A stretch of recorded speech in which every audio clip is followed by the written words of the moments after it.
Yah by way of Yahushua HaMashiach this day. John 5:39 is the word of the day. Search the scriptures, for in them you think you have eternal life, and they are they which testify of me. And you will not come to me that you might have life. I receive not honor from men, but I know you, that you have not the love of Elohim in you.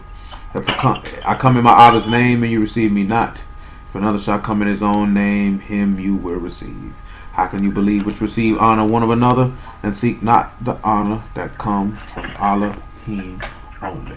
So we talked about grace a little bit last week. We know that's the con, which is the separated seed. So as we continue on with that particular topic, and we talked about acceptance upon that, and that the only way to be accepted is that you have to go through a man. I know niggas don't like to accept that topic, but it is the truth. So with that being said, hold on. Yeah.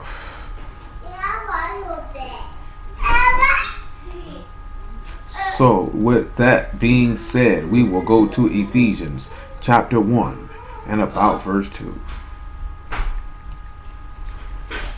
Ephesians chapter 1 and about verse 2. Nigga don't want to hear that you got to go through it, man. Nigga don't want to hear that. Matter of fact, before we go to Ephesians chapter 1, hold on. Hello? Oh, hello? Let's go to... Yeah, let's go to... Never mind. Ephesians chapter 1.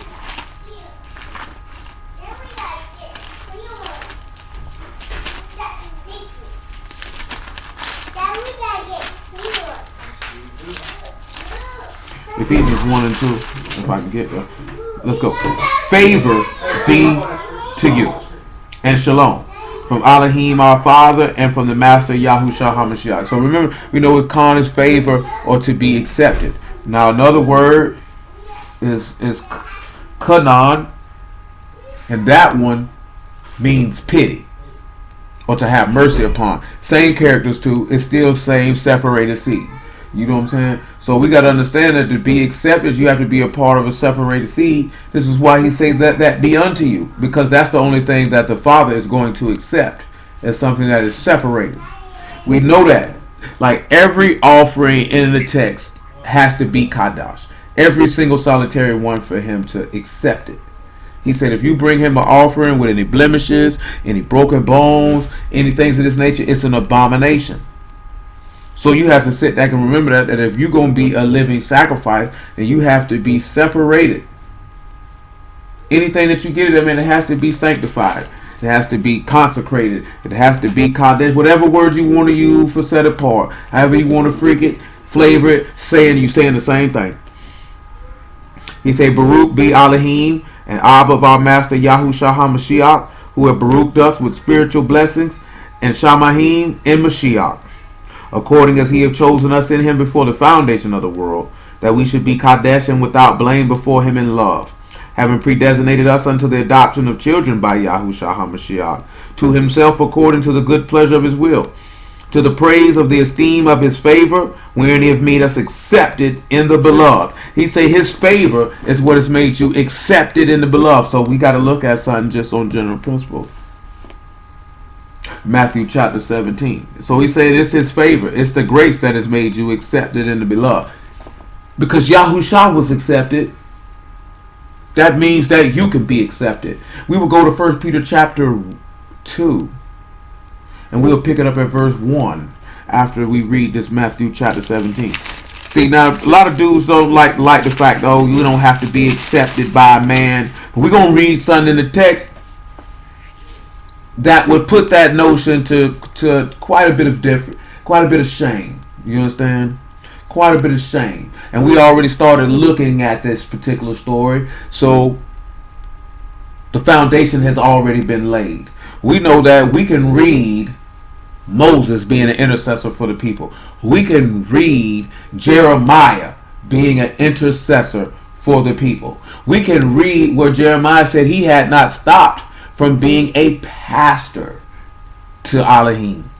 We knowing that Mashiach is classified as being a pastor and also an intercessor, whom the people sought a word and a judgment from Elohim in his name. See, when they went to Jeremiah, they were seeking Yahuwah in the name of Jeremiah. When they went to Moses, they were seeking Elohim in the name of Moses. I don't see how they can't miss that, because when it's saying it's in the name, that meaning Moses is the one who's going to make the petition. This is common sense. This is not that difficult. You sending him. It's like you sending somebody to do something, even though it's you the one asking for it, but that person is doing it in their name because their name is clean. Their face is clean. They can step to Father and ask for this in a manner that you cannot, because he will not receive you nor accept you. So he has to go in the name of Moses, meaning Moses got to go up and make this request for you. This is not hard to understand. Aren't you supposed to be brushing your teeth? Even though you only have 4 of them. You only got 4 teeth, Abigail. But it's very good that you keep your hygiene up orally for those 4 teeth that you have. Matthew chapter 17 and we pick it up at about verse 4. You're going to have to get down now, Abigail. And you can go finish brushing your teeth. Then answered Peter and said unto Yahushua, Master, is it good for us to be here? If thou wilt, let us make here 3 tabernacles. One for thee, one for Moses, one for Elijah. And while he yet spake, behold, a bright cloud overshadowed them, and behold, a voice out of the cloud, which said, This is my beloved Son, in whom I am well pleased, hear ye him. Now we know it's one other person in this book that I think of on the top of my head that was mentioned to call being greatly beloved, and that was Daniel. Daniel was a just and unrighteous a man who was also blameless in all things, and men sought to kill him when they had no other cause to kill him, so they sought occasion to kill him through the law of his Elohim. The same way that they sought to kill Mashiach, through that same avenue. And if you can remember that Daniel went up to make intercession on behalf of the whole house of Yasharal. Not that Yasharal went and asked him to do it, but he did it for them anyway because of the love that he had for his people. Now, nevertheless, we know that Mashiach was beloved because he kept his father's commandments.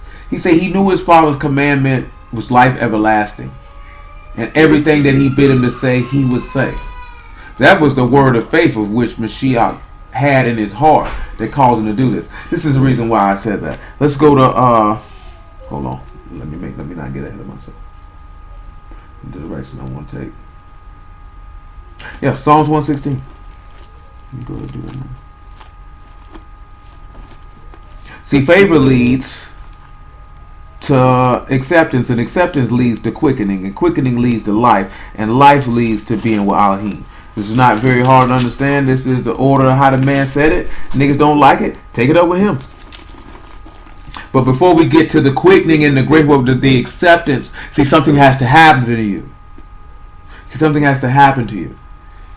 So this is the reason why we're looking at this here, to set the baseline for the foundation of the matter that has already been set. So when we go to see that how Yah will accept a man, and that these people have to come in this man's name in order for them to be accepted. Because again, this is being accepted in the beloved, as we have read in the epistle that Paul wrote to the Ephesians. Nevertheless, Psalms 116 and verse 5. Make it verse 4. Psalms 116 and verse 4, and we will pull the word real quick. Like, y'all have to forgive me because I am very, very tired.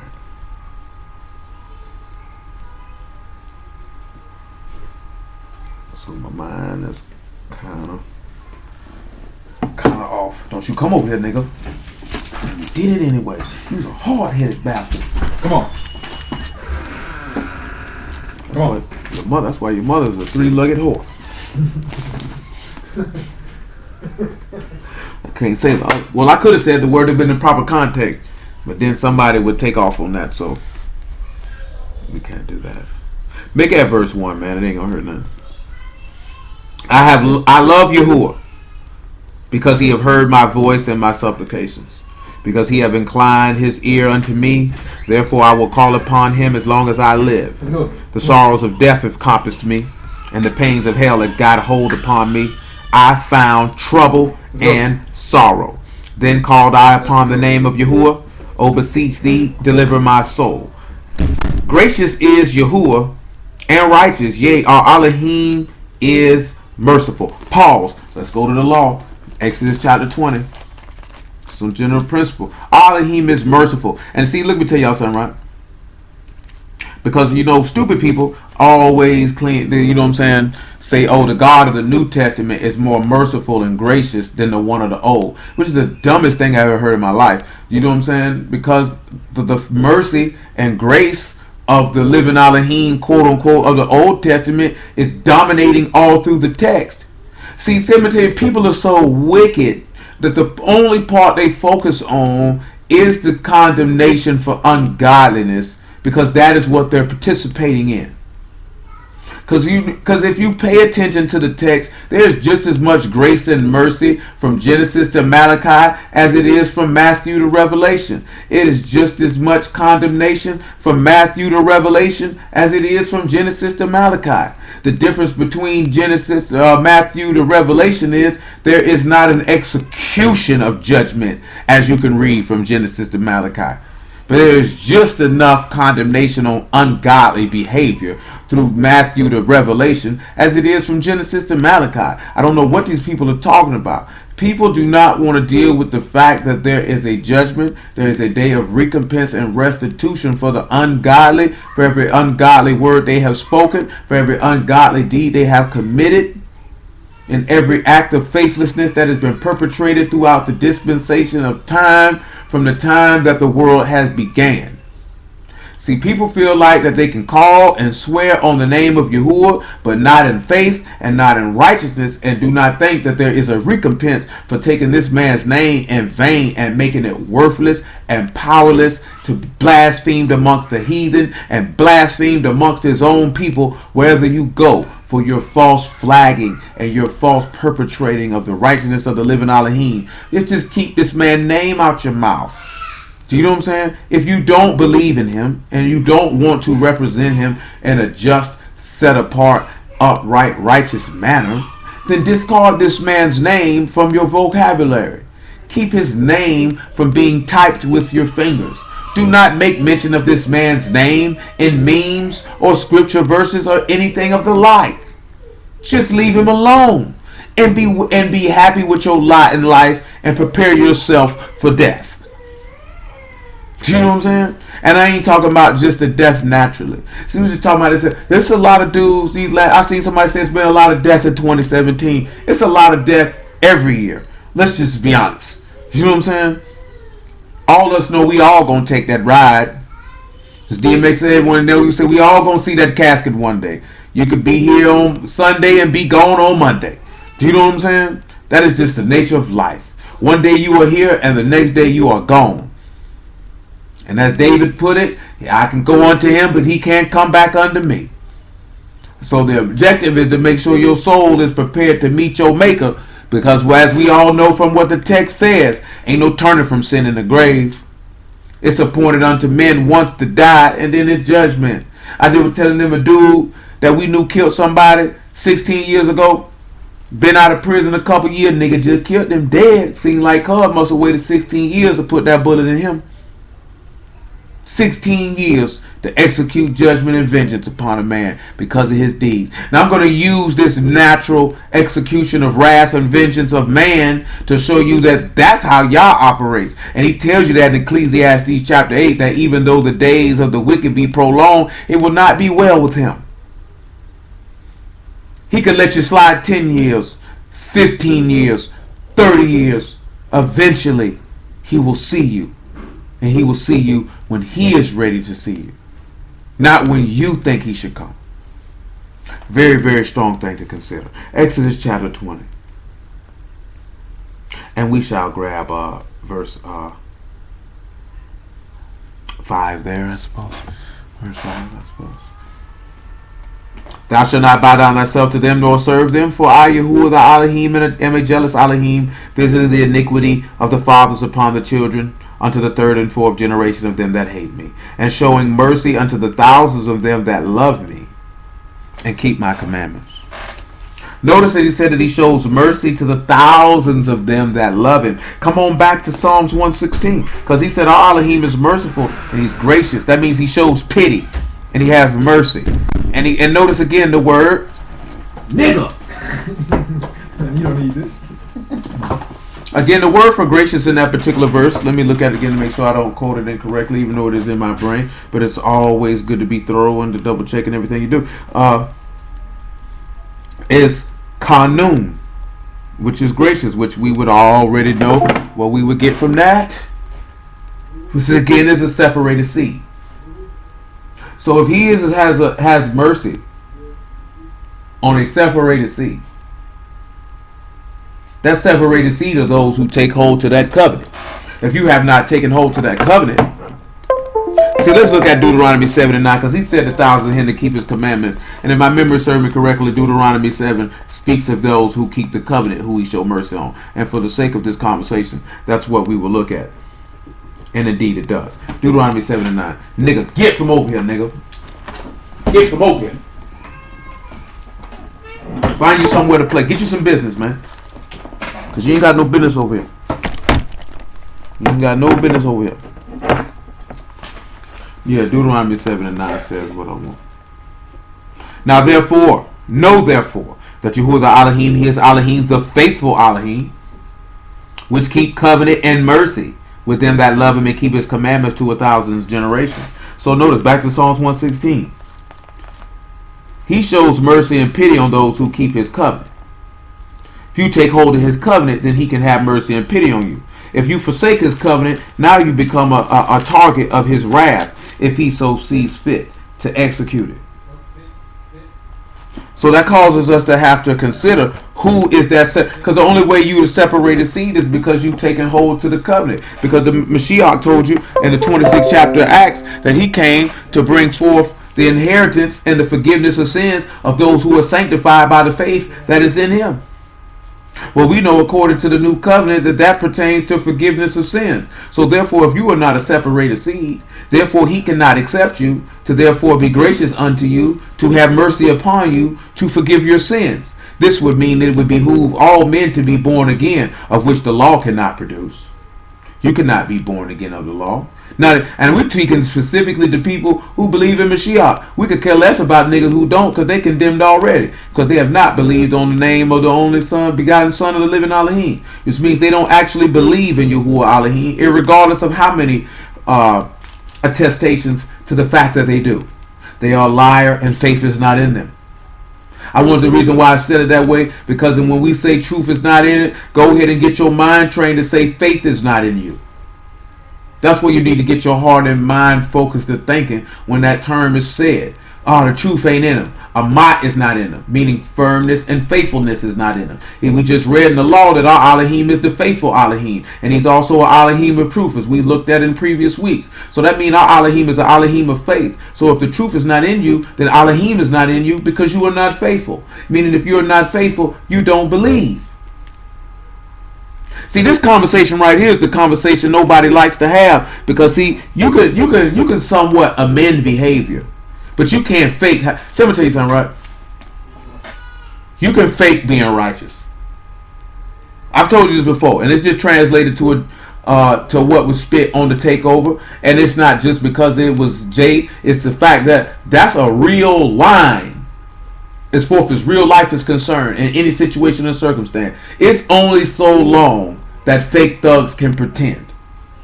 See, you can only pretend to be something you're not for so long, because you are who you are when you got here. You know what I'm saying? And people try to put the mask on, but that's just the top layer. It's superficial, because you are who you are. The only way that there can be an actual change in who you are is a metamorphosis of mind and heart and spirit. And that's it. So for the most part, you can only, see, you can't pretend to be righteous for 8 years, for 15 years, for 20 years, for 30 years. You can't pretend that long, because eventually there'll be chinks and cracks in the armor and you will be exposed. You know what I'm saying? Because your true nature, your true conversation, and I say conversation meaning conduct, your true speech, all of this stuff will come out. You can pretend to be righteous for a year. You might can get 2 years in. You might could sneak a third one in. But when it's come time to graduate, when you hit your senior year, you're going to be exposed. You've been playing the whole time you was in college and it wasn't real. And all y'all know that that's dead serious in every aspect of life. It ain't just the words.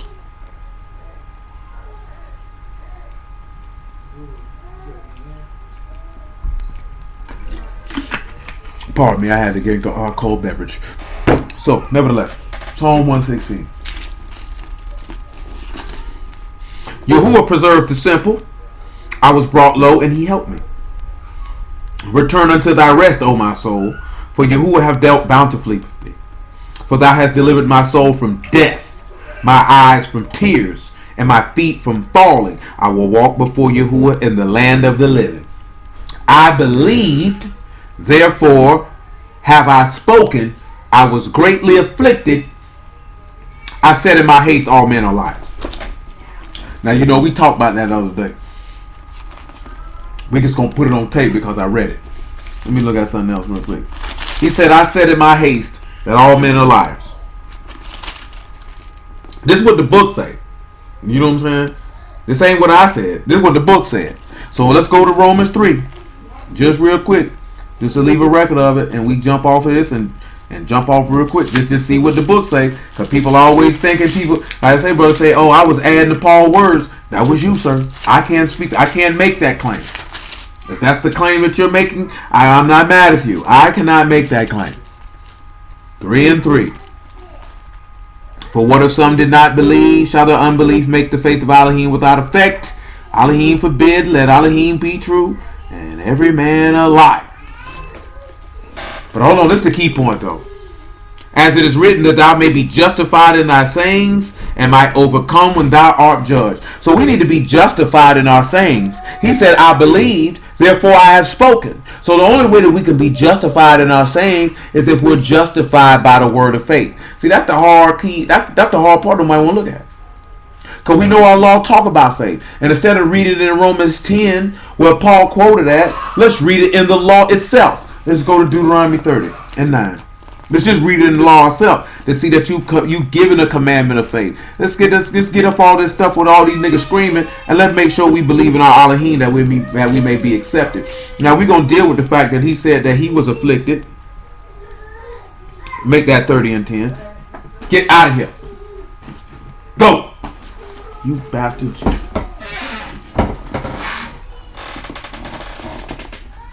Depart. 30 and 10. Actually, 30 and 10 ain't gonna hurt. If thou shalt hearken unto the voice of Yahuwah thy Elohim to keep his commandments and his statutes which are written in his book of the Torah, and if thou turn unto Yahuwah thy Elohim with all thy heart and with all thy soul.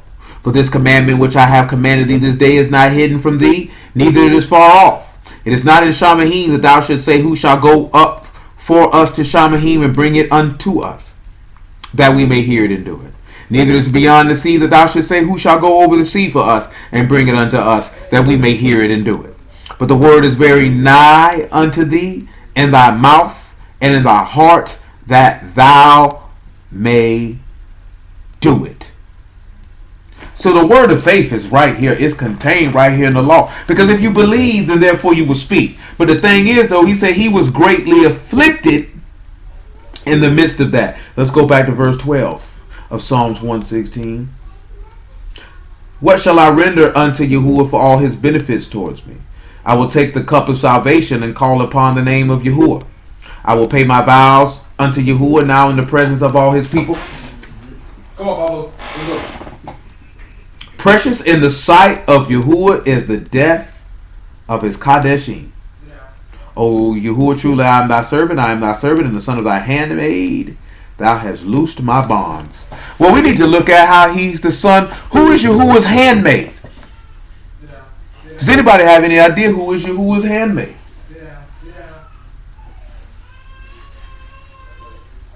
I will take that silence as meaning no one knows who Yahuwah's handmaid is. So let's go to Luke chapter 1 and see.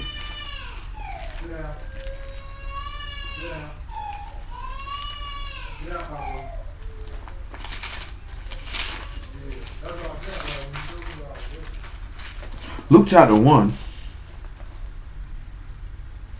Maybe about verse 39. About verse 46. Verse 46. And Mary said, my soul doth magnify Yahuwah, and my ruach have rejoiced in Elohim my Savior. For he hath regarded the low estate of his handmaiden. For behold, from henceforth all generations shall call me Baruch. For he that is mighty hath done to me great things, and Kadesh is his name. And his mercy is on them that fear him from generation to generation. He hath showed strength with his arm, and he hath scattered the proud in the imagination of their hearts. And he hath put down the mighty from their seats, and exalted them of low degree. He hath filled the hungry with good things, and the rich he hath sent empty away. And he hath hope in his servant Yasharal in remembrance of his mercy, as he spake to our father, to Abraham, and to his seed forever. And Mary abode with her about 3 months, and returned to her own house. Now this is talking about Mary, the mother of Yahusha. When it's referring to I am the son of thy handmaid to loose those bonds, this is referring to Mary. You should know that this is referring to Mashiach. But before we start tying all of these things together, because we looked at verse 6, how he said he was brought low and he was helped. Hello? Hello. So we was looking at how he was brought low and he was helped. And that he's asked for his soul to be delivered so he could walk before Yahuwah in the land of the living. So he believed, and therefore he spoke, and he was greatly afflicted. Now remember, Mashiach say the commandment that I speak is the word that I speak is the commandment that I received from my Father. And because of the word that he spoke, remember he said if he wouldn't have came and did the works that no other man did, they would have not had cover for their sin. And if he wouldn't have came and spoken the words that no one else had done, thou they hated him without a cause, because he believed, therefore he was spoken, and therefore he was afflicted. Now also we take it into account to be accepted and to be loved, you're going to have to be afflicted, because we kind of talked about that Wednesday, that through much tribulation you will enter into the kingdom of Elohim. So again, if you believe, you're going to have to suffer. And this is what I mean when I was telling like this here also. We know that Matthew 13 talk about those who suffer persecution and tribulation because they have no root, they are offended. But also this goes back to the previous point that I made. You cannot fake to be righteous, especially when affliction, chastisement, or rebuke comes. Because remember, he say he tries the reins in the heart. So they say you can pretend to be. It is real easy to pretend to be righteous when there's not anything going on with you. You don't have any sufferings that you have. There's no affliction, whatever the case may be. People look at affliction sometimes as somebody doing something to you, but affliction can come in all shapes, forms, and sizes, and manners, and means, however Yahuwah chooses to execute it. Now, we were talking about being accepted in the beloved, and that how a man, that you could go to a man to be accepted. So let's look at a man who was greatly beloved and who believed, and therefore he spoke, and he was afflicted. Job chapter 1. Because we've already laid this foundation, you could keep your little hold on Psalms 116, because we will periodically reference it, you who are willing. But let's look at Job chapter 1.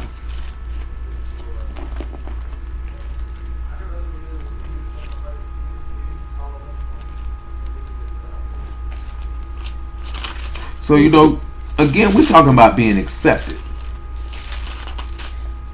Being accepted. And again, we're looking at this affliction because it's going to take us to the quickening. So we have to look at the grace to be accepted. To be accepted, Mashiach was afflicted. For you to be accepted, you have to be afflicted. Therefore, you will be accepted. You will be accepted because of Khan, which is grace, which is the separated seed. We see the separated seed is those who have the covenant. He only shows mercy to those who take hold of the covenant. If you don't take hold of the covenant, then he will not have mercy on you. So therefore, if you don't become a separated seed, Yahuwah cannot forgive your sins. And this, godly. Forgive me, y'all. My leg just cramped up. Dang. So with that being said, without grace, you can't be saved.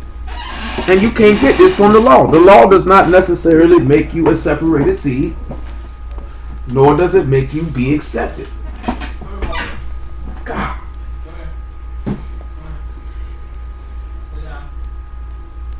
Give me a second, man. I'm trying to stretch this cramp out. It doesn't want to depart.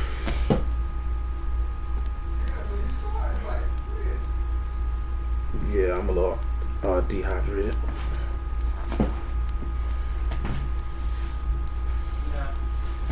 Alright, y'all, hold on. Job 1. I just stand up with the cramp and just work my way through it. 1 and 1. Just had to work my way through it. God.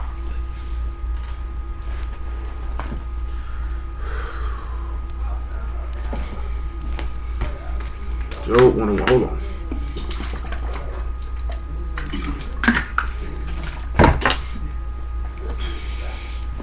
So there was a man in the land of Uz whose name was Job. That man was perfect and upright, one that feared Elohim.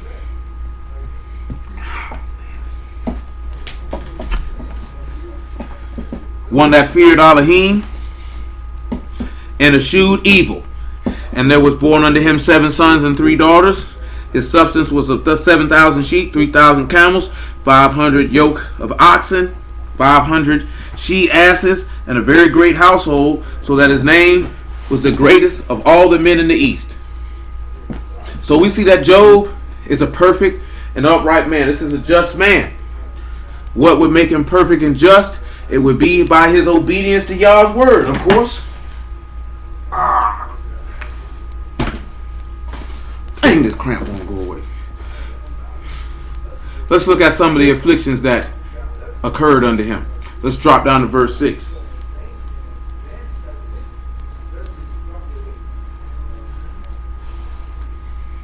Now there was a day when the sons of Elohim came to present themselves before Yahuwah, and Hashatan also among them.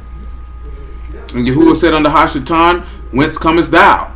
Then Hashatan answered Yahuwah and said, From going to and fro in the earth, and from walking up and down in it.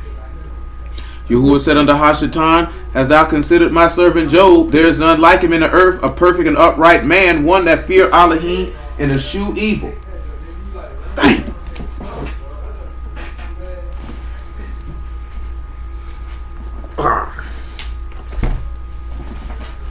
Alright. Just gotta keep my legs straight, man. Dang.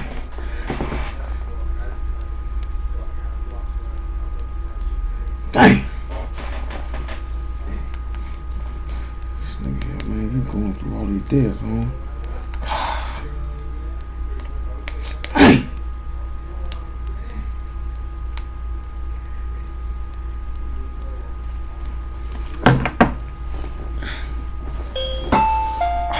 Service is provided in high definition by freeconferencecallhd.com. Please announce yourself. Yeah, my bad, y'all. So, let's look at what ends up happening to him. Verse 9. Then Hashatan answered Yahuwah and said, Doth Job fear Elohim for naught? Hast thou made a hedge about him, about his house, and about all that he have on every side? Thou hast blessed the work of his hands, and his substance is increased in the land. Put forth thy hand now and touch all that he have, and he will curse thee to thy face. So we know what ends up happening. Job loses everything he has. All his children die. Now Job is being greatly afflicted. Now, as we dealt with last week, Job's sin is that he justified himself rather than Elohim. He justified himself through the works of the law versus the works of faith.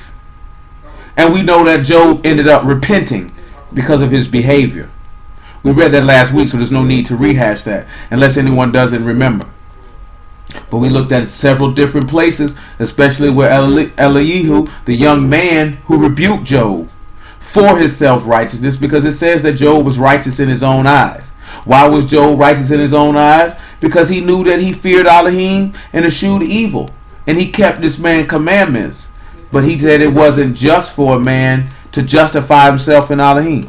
See, that's people's biggest problem. Yeah. Yeah, hold on, y'all.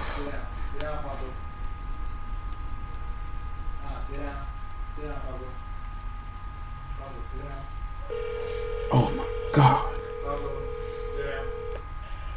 Yeah. That was his biggest problem.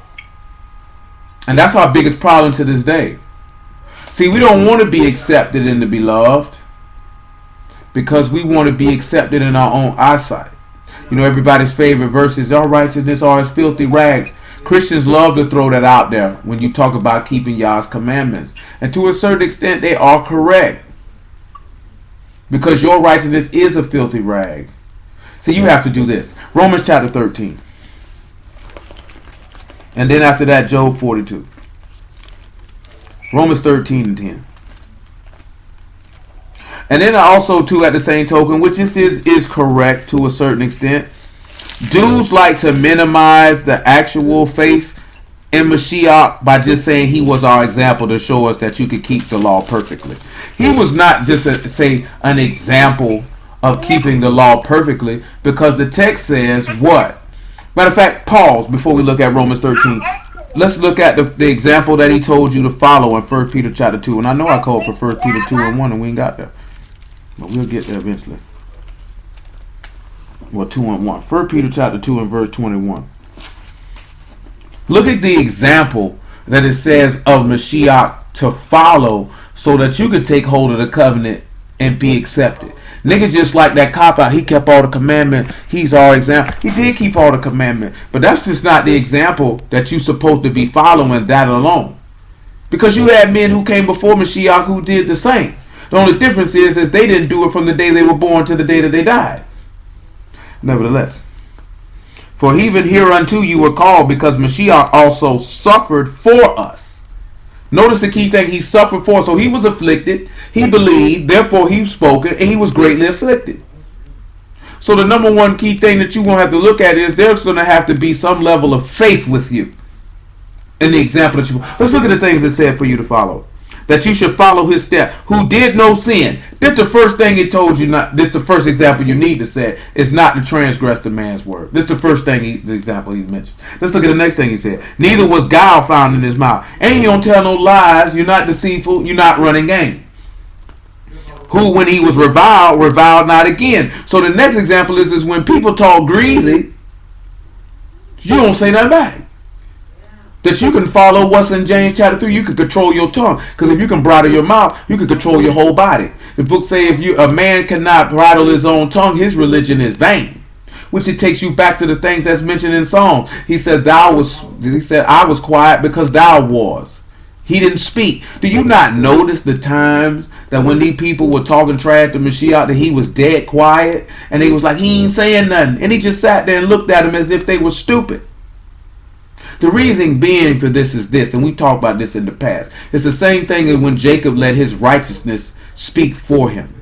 If you put your trust in Elohim, you don't have to say nothing, because in the end you will be vindicated. He will vindicate you, because if you know the law, he said he will never condemn the righteous over the wicked, or the wicked over the righteous. My apologies. So if a person is lying on you, slandering you, reviling you, throwing dirt upon your name, it doesn't matter. You don't have to say anything back. You don't have to fight back. You don't have to clear your name. People do this because they don't really trust in Elohim, and nor do they want the blessings that come for those who are being persecuted for Mashiach's name's sake, where people are separating you from your company for Mashiach's name's sake, or that your name is being cast as evil for Mashiach's name's sake, because your name is written in Shamahim. When you seem to want to resist that, and to fight that, and to clear your name, then you know that your name is not written in Shamahim, it's written in the is written in the dust. You are a temporary being. You didn't notice Mashiach never went about to try to clear his name. Clear it for what? In the eyesight of men? Am I trying to clear it for men, or am I trying to clear it from Elohim? Elohim already know my name clean.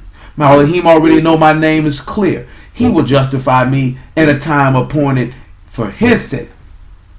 So that way he get this thing. See, when we seek to go try to clear our name and justify our name, we're doing that for our sake. You know what I'm saying? We have to consider something. Mashiach didn't say, let me clear my name for the people so they might. He didn't care. Nigga, you know what type of time I was on, and if you don't know, oh well.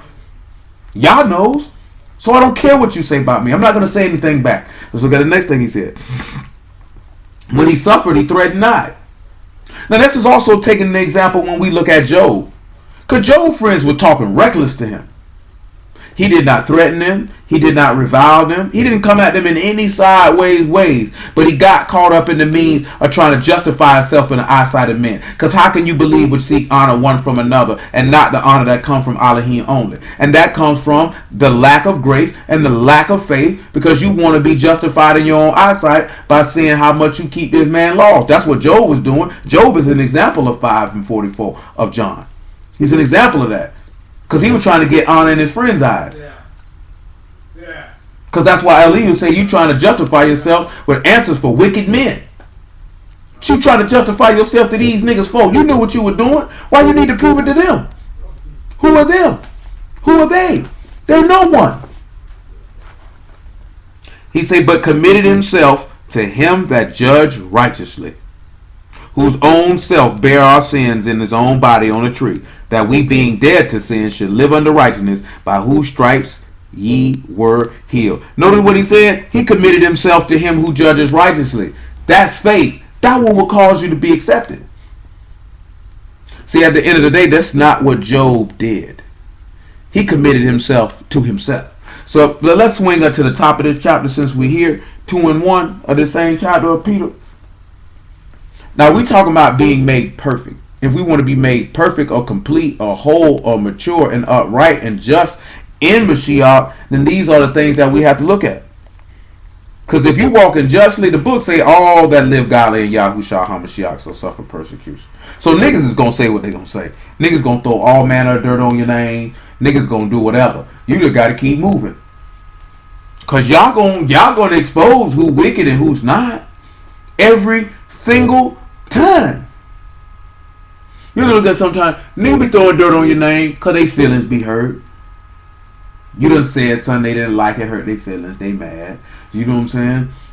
Some people throw dirt on your name just because they know you just and they're not, and they don't like it, and they don't want other people to see you in that fashion. Some people throw dirt on your name just in order to cause a misdirection, Stanley, from the wickedness that they're pulling.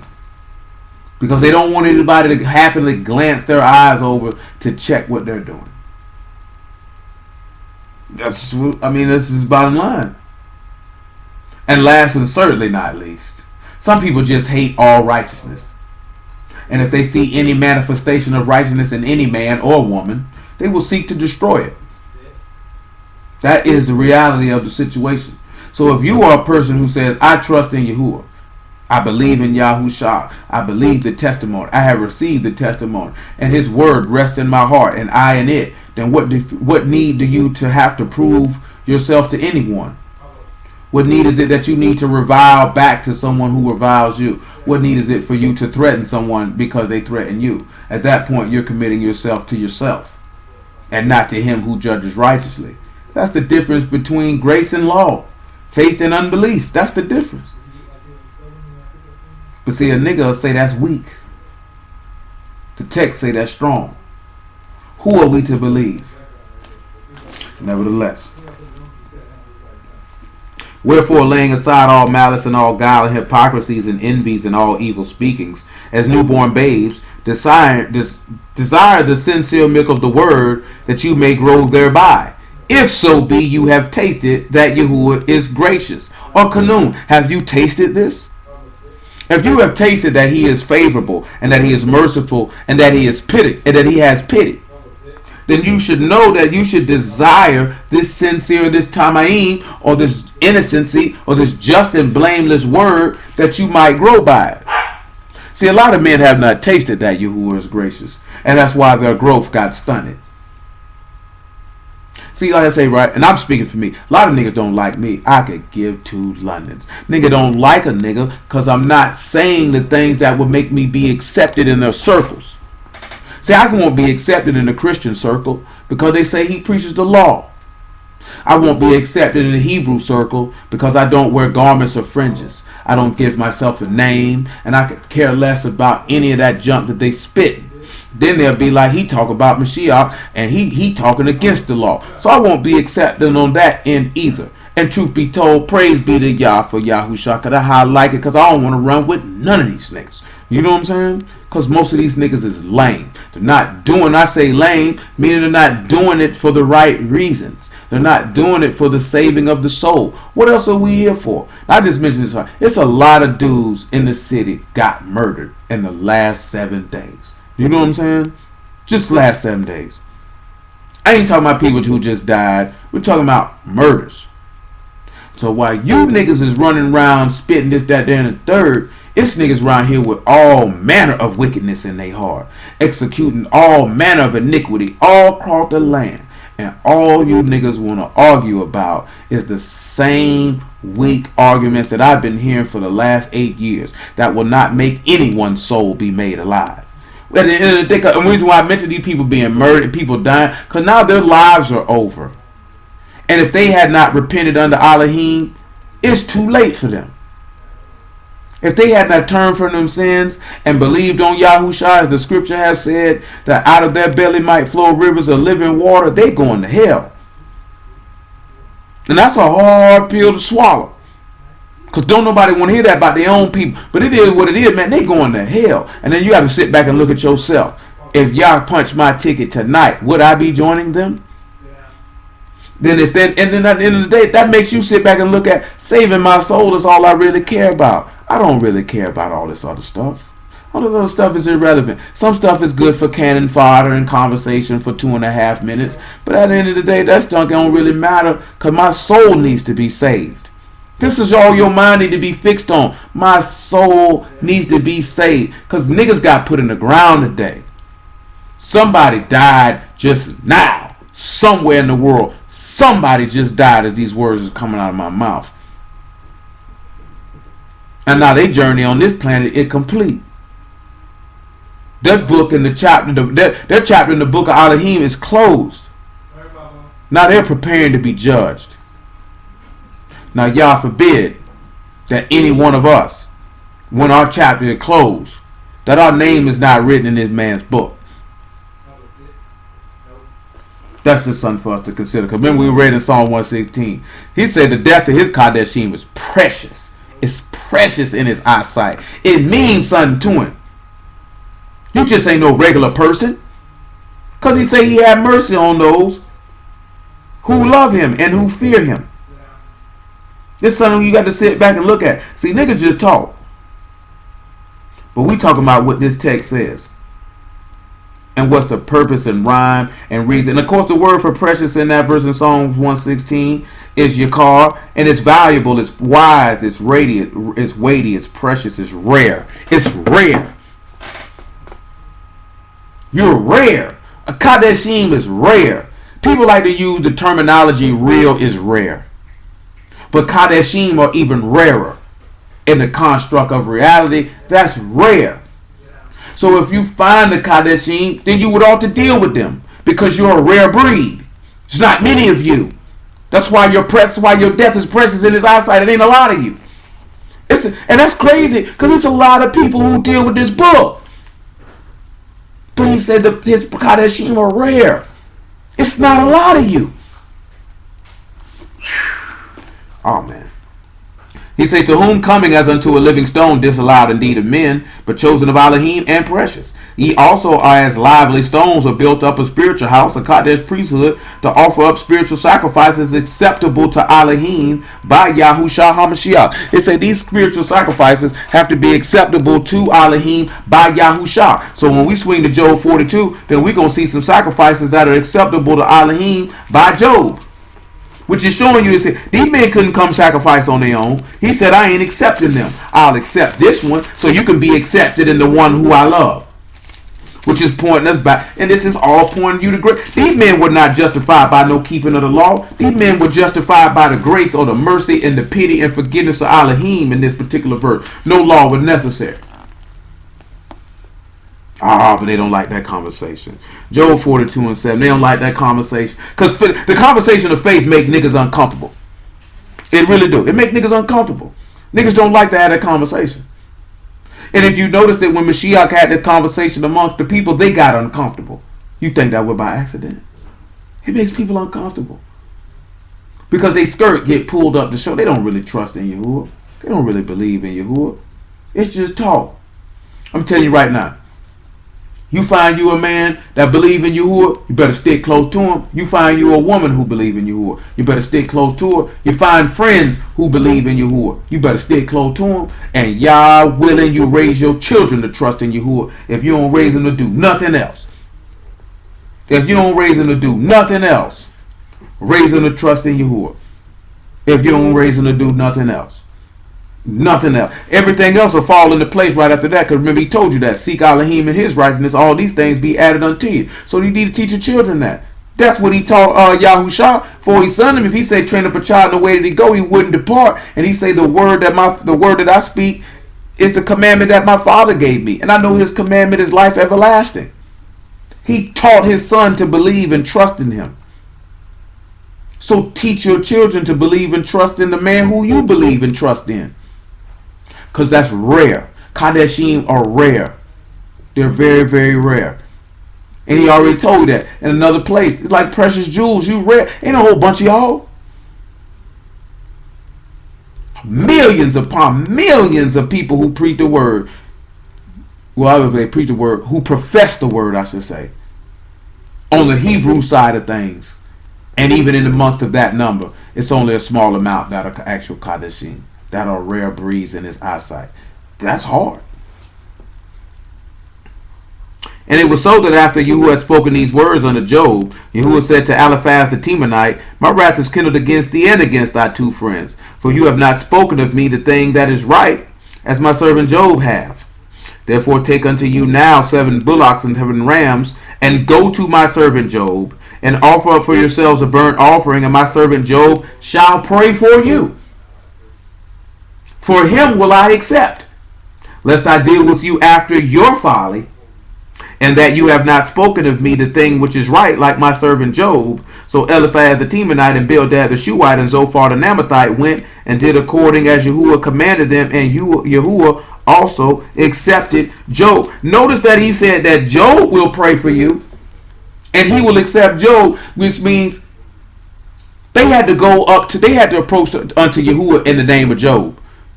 This is right. They couldn't go to them they couldn't go to him themselves. He had already told them that. He said, Job will pray for you.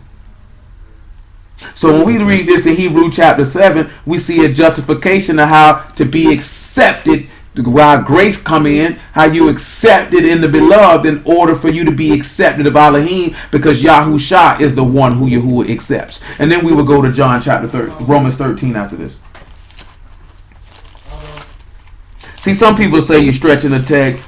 Some people will say, oh man, that ain't really what that means. You ain't exegeting properly. Who cares? You see it. Judge for yourself if it's right. Do just like it said in Acts 17 and 11. Search the scriptures daily to see if those things are so. Look at it and examine it on your own time by yourself and see if it's so. I see clear as day, and this ain't my first time looking at it. He told them to go for Job, would pray for them, and to bring the sacrifices, and Job would do it for them. Because I'm not taking you, I'm taking Job. That's grace right there. I've accepted Job. I've shown favor, pity, and mercy unto Job. I ain't showing it unto you. So therefore, you got to go through him to get to me. Because if you don't go through him, I'm going to kill you. My wrath will be kindled against you. So this is the only thing that's going to quell my wrath. It's the only thing that's going to quench it. It's this man. It's this man. Nobody else. We're going to get to the affliction part. 7 and 26. Actually 7 and 24. But this man, because he continue forever, have an unchangeable priesthood.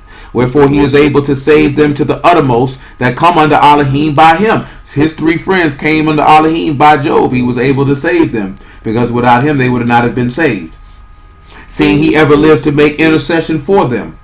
For such a high priest become us, who is Kadesh, harmless, undefiled, separate from sinners, made higher than Shamahim, who need not daily, as those high priests, to offer up sacrifice first for his own sins, and then for the people. For this he did once, when he offered up himself. For the Torah make men high priests which have infirmity, but the word of the oath, which was since the Torah, make the Son, who was consecrated forevermore. See, this is what people forget. The word of faith is before Torah was ever written. When he said, let there be light, the word of faith was made manifest. It's before the law. So the word of faith will always trump the law, because the word of faith came first. First. That's what we have to keep in the forefront of our mind. Romans 13, though.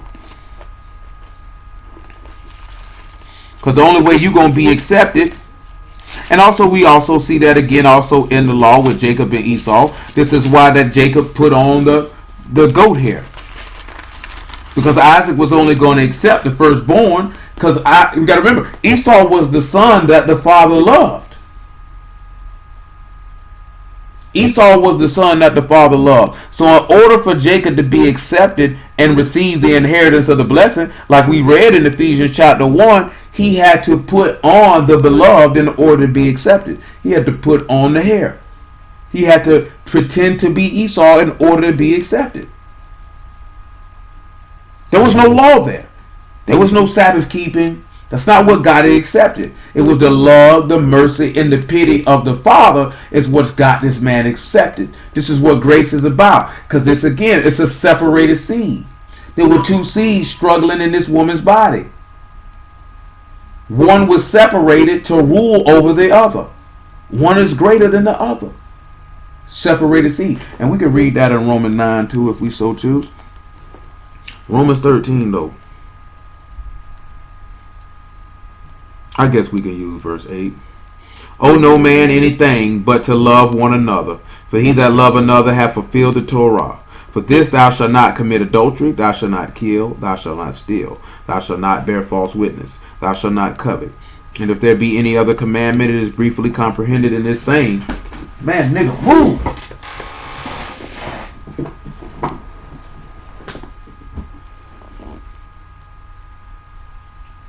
Namely, thou shalt love thy neighbor as thyself. Love work no ill to his neighbor.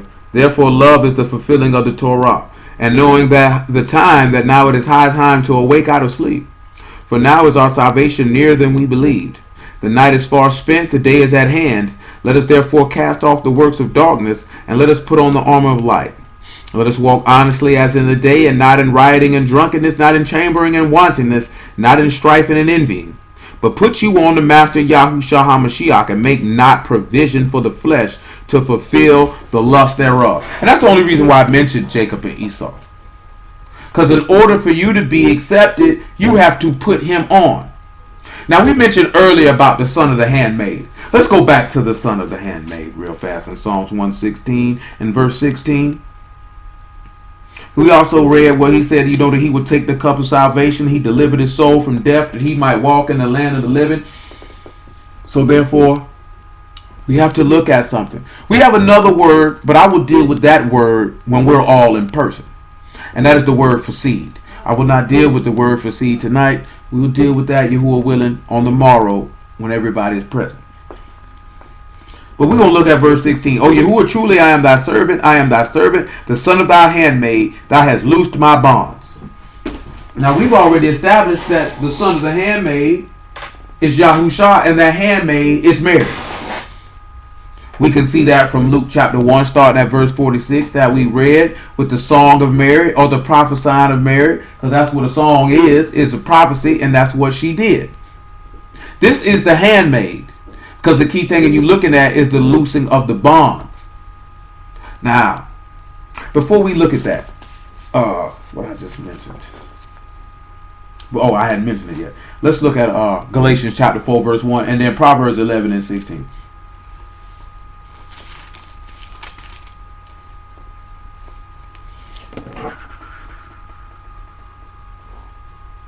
And then we'll start looking at stuff in Psalms 119. And it's a lot of things to look at in Psalms 119. So Galatians 4 and 1. He said, now I say that the heir, as long as he is a child, differ nothing from a servant, though he be master of all, but is under tutors and governors until the time appointed of the Father. Even so we, when we were children, we were in bondage under the elements of the world. But when the fullness of time was come, Elohim sent forth his son, made of a woman, made under the Torah, to redeem them that were under the Torah, that we might receive the adoption of sons. And because you are sons, Elohim sent forth the Ruach of his Son into your hearts, crying, Abba, Father.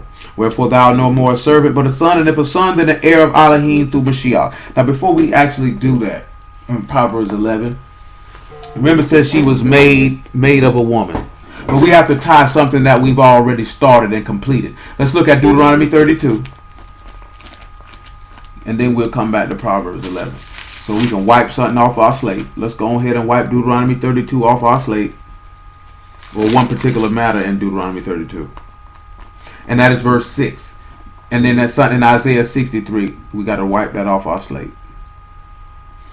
Notice what it says. Do you thus requite Yahuwah, O foolish people and unwise? Is he not thy father that hath bought thee? Have he not made thee and established thee? He says, your father that hath bought you. Notice the reason why we're looking at that, because he said to redeem them which were under the law, that you might receive the adoption of sons, that the ruach of his son might enter into your heart. And that you see, a lot of people call Yahuwah their Abba, call him their father, but in reality he's not. Because Malachi says, if I be a father, where's my fear? And if I be a master, where's my honor? Well, it could be reversed. But that's Malachi 1:6. If this man is your father, then you would reverence him. You would honor him. And you would respect him. And ruach and in truth and in your body. You would not what's what I'm looking for? You would not defile your body. You would not defile your inward parts from the things that come out of your heart. But you would continually and consistently reverence, honor, and respect this man in every single solitary thing that you do. Because you would never want to put Because you would never want to put the name of your father to shame. Because that's how much respect you have for the family name. That's how much respect you have for your father. Isaiah 63 and 16.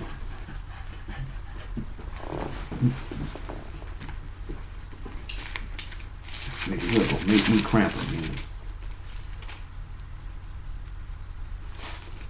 Listen what he says. Doubtless thou art our father, though Abraham be ignorant of us, and Yasharal acknowledge us not. Thou, O Yahuwah, art our father, our redeemer. Thy name is from everlasting. So notice again, he states that he's your father and your redeemer. He is the one who has purchased you. That purchase is what called, and again, all the stuff we dealing with is coming out of the renewal of the covenant. All the things that he purchased you for was to purchase you so that you could go to be his sons. So you could be accepted. Now the reason why we're looking at Mary and what we're going to look at in Proverbs 11 and 16 will tie into not only Mary, but to us, period. Because see, I was talking about this earlier today. When you look at marriage, for all intents and purposes, marriage is a business arrangement. We don't necessarily really look at it as a business arrangement, but this is a business arrangement. Especially when you begin to bring in the culture of the times of when the book was written. You had a man who had a daughter, and he would seek to broker a deal with another man to give his daughter to be married. It's what the dowry was. This is a business transaction. You would seek to, the person who would be seeking to purchase your daughter with a dowry would already know the caliber of young woman that she is based on the family stock that she comes from. They would already know how she was raised. They would already know how she was taught, because they would already know the background of her mother and her father. The same token, how that father with that young woman would sit back and look at who he would get his daughter to, for all intents and purposes, because he would already know his background and how he was raised and how he was taught based on the stock of his mother and his father. So when you come to a contemporary times, that's not necessarily the case to how things go down. And of course you ought to love the person you're married to. Of course you should be attracted to the person you're married to. I would hope that you like the person that you're married to. But at the end of the day, this is a business arrangement, because you're seeking to set forth a legacy for the people who come behind you. See, now we don't know the terms and conditions of how Sarah and Abraham got married. But clearly that arrangement was a good arrangement because they complemented one another. When we look at these set forth, and you see that when they sent forth to find Rebekah for Isaac, this was a business arrangement. We already know with Jacob and Rachel, that was a business arrangement. That was an arrangement. This man agreed to work for 14 years of hard labor to marry someone. So then you sit back and you look at it, you want to marry somebody, then you want this person to have the characteristics that are capable to build the legacy that you're trying to get accomplished. So now we take this into the spiritual aspect of all things. Yahusha is seeking to make an arrangement with a woman. This woman is saying she needs a husband. Yahusha comes to this woman and lays out the things that he needs in his wife in order to make this business arrangement feasible. Because if you can meet these aspects of this arrangement, then I can meet these aspects of this arrangement. And when we can build something that where each of us will have an everlasting name, as we just read in Isaiah 63, because that is the goal. You know what I'm saying? See, all of that stuff is sprinkled in. Because if we look at, it said Jacob loved Rachel just by looking at her. Just on the strength of that. You know what I'm saying? Now, what the depths of what his love was to this woman for, I don't know. It don't say. The text but say, y'all just love Abraham on the strength. He didn't even need no reason for it. He didn't give no reason for it. He just did. I love him. Why you love him? Because I can.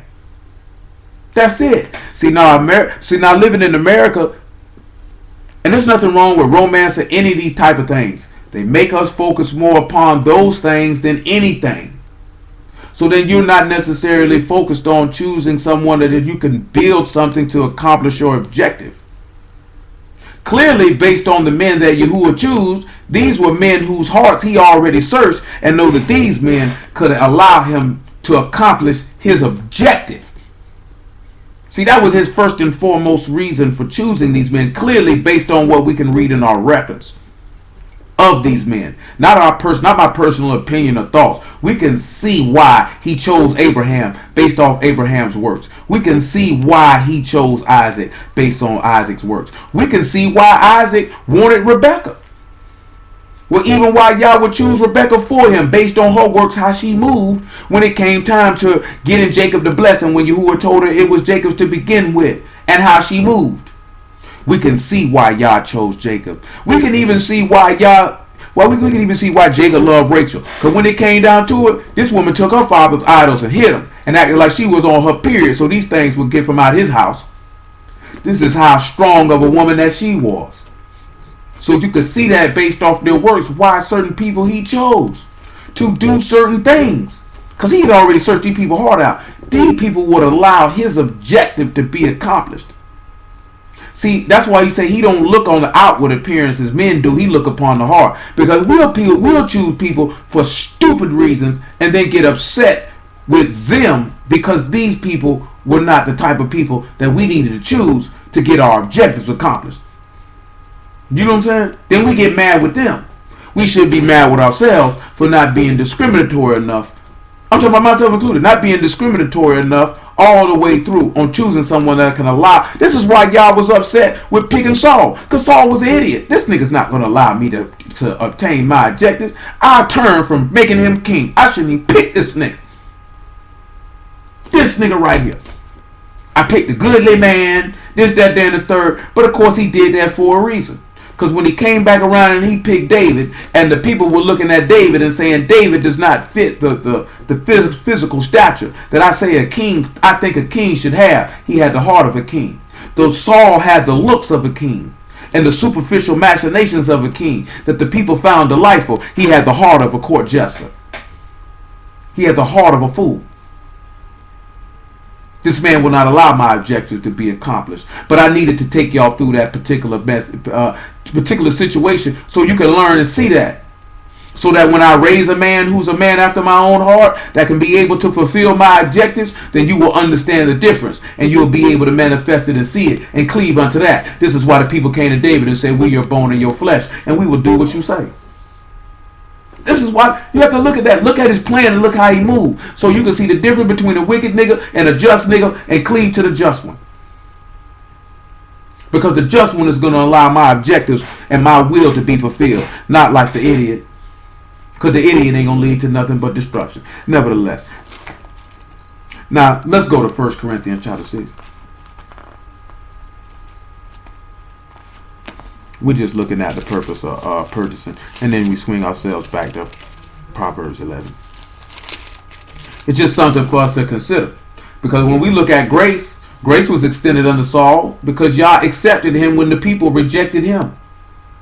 But yet there was no acceptance for Saul because of Saul's complete. That's why I say, should we sin that grace may abound? Elohim forbid. So Saul, you think you should sin because Elohim has accepted you to be king of no works of your own? Saul was not chosen to be king because he was some mighty lawkeeper. It was acceptance by Yahuwah. It was by no works of his own. I mean, I could go for days showing you how this man accepted people on the strength because he's Yah and he wanted to show mercy and pity and acceptance unto a man. And no law was required. And now some of those men flaunted that grace by sinning and some men did not.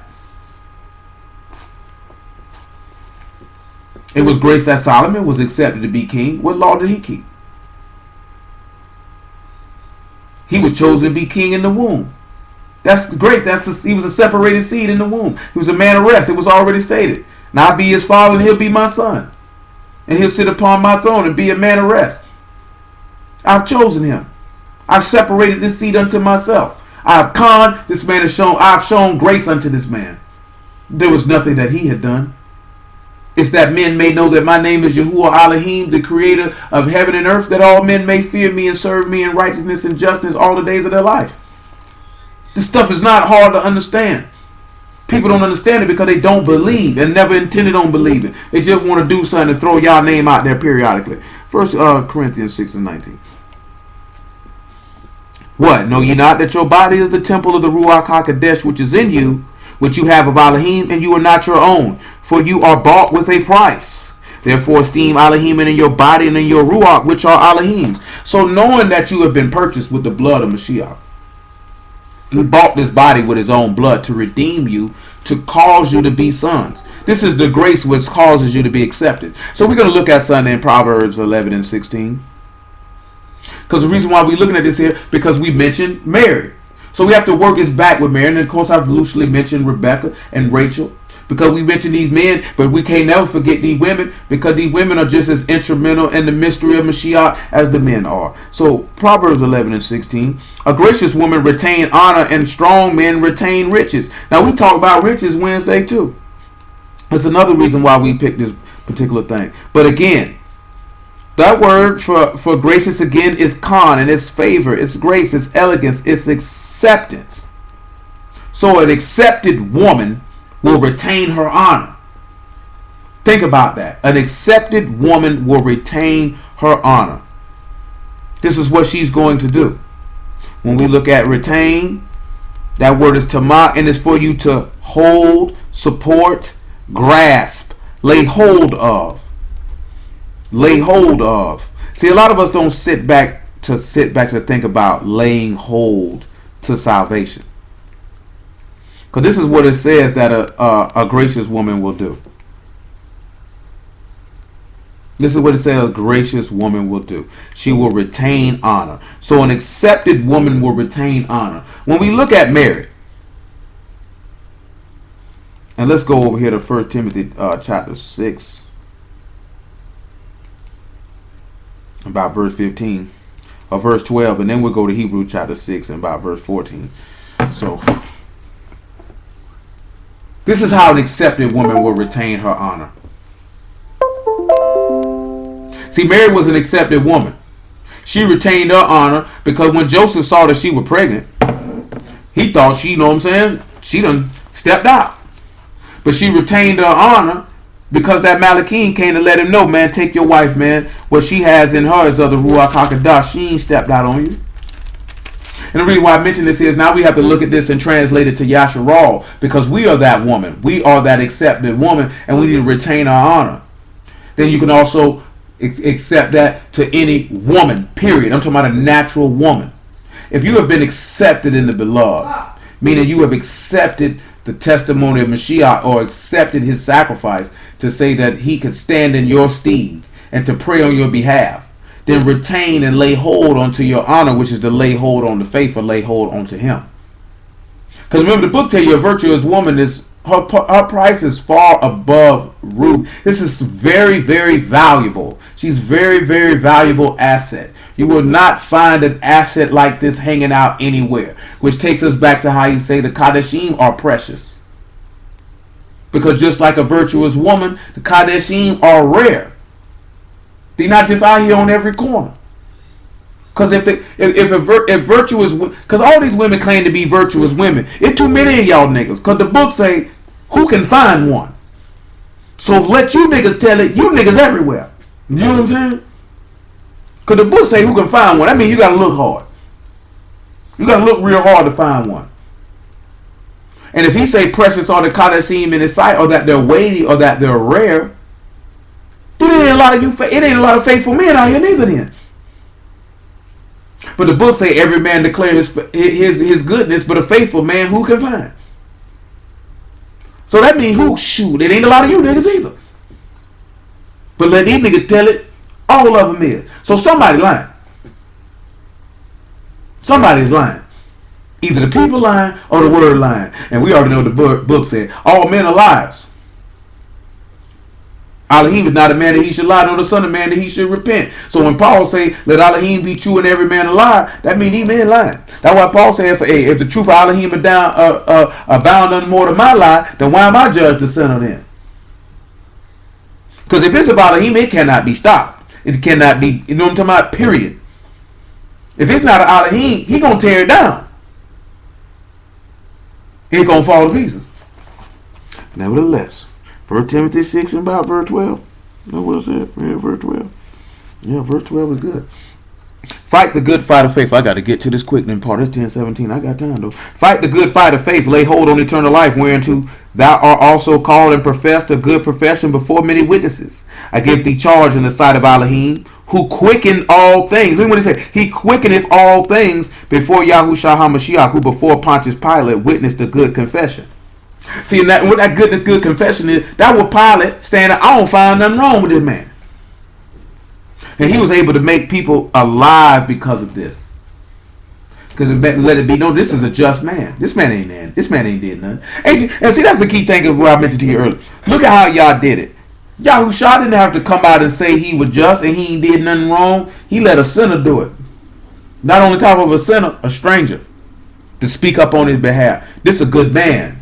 This man ain't did nothing to miss. Y'all tripping. Think about that.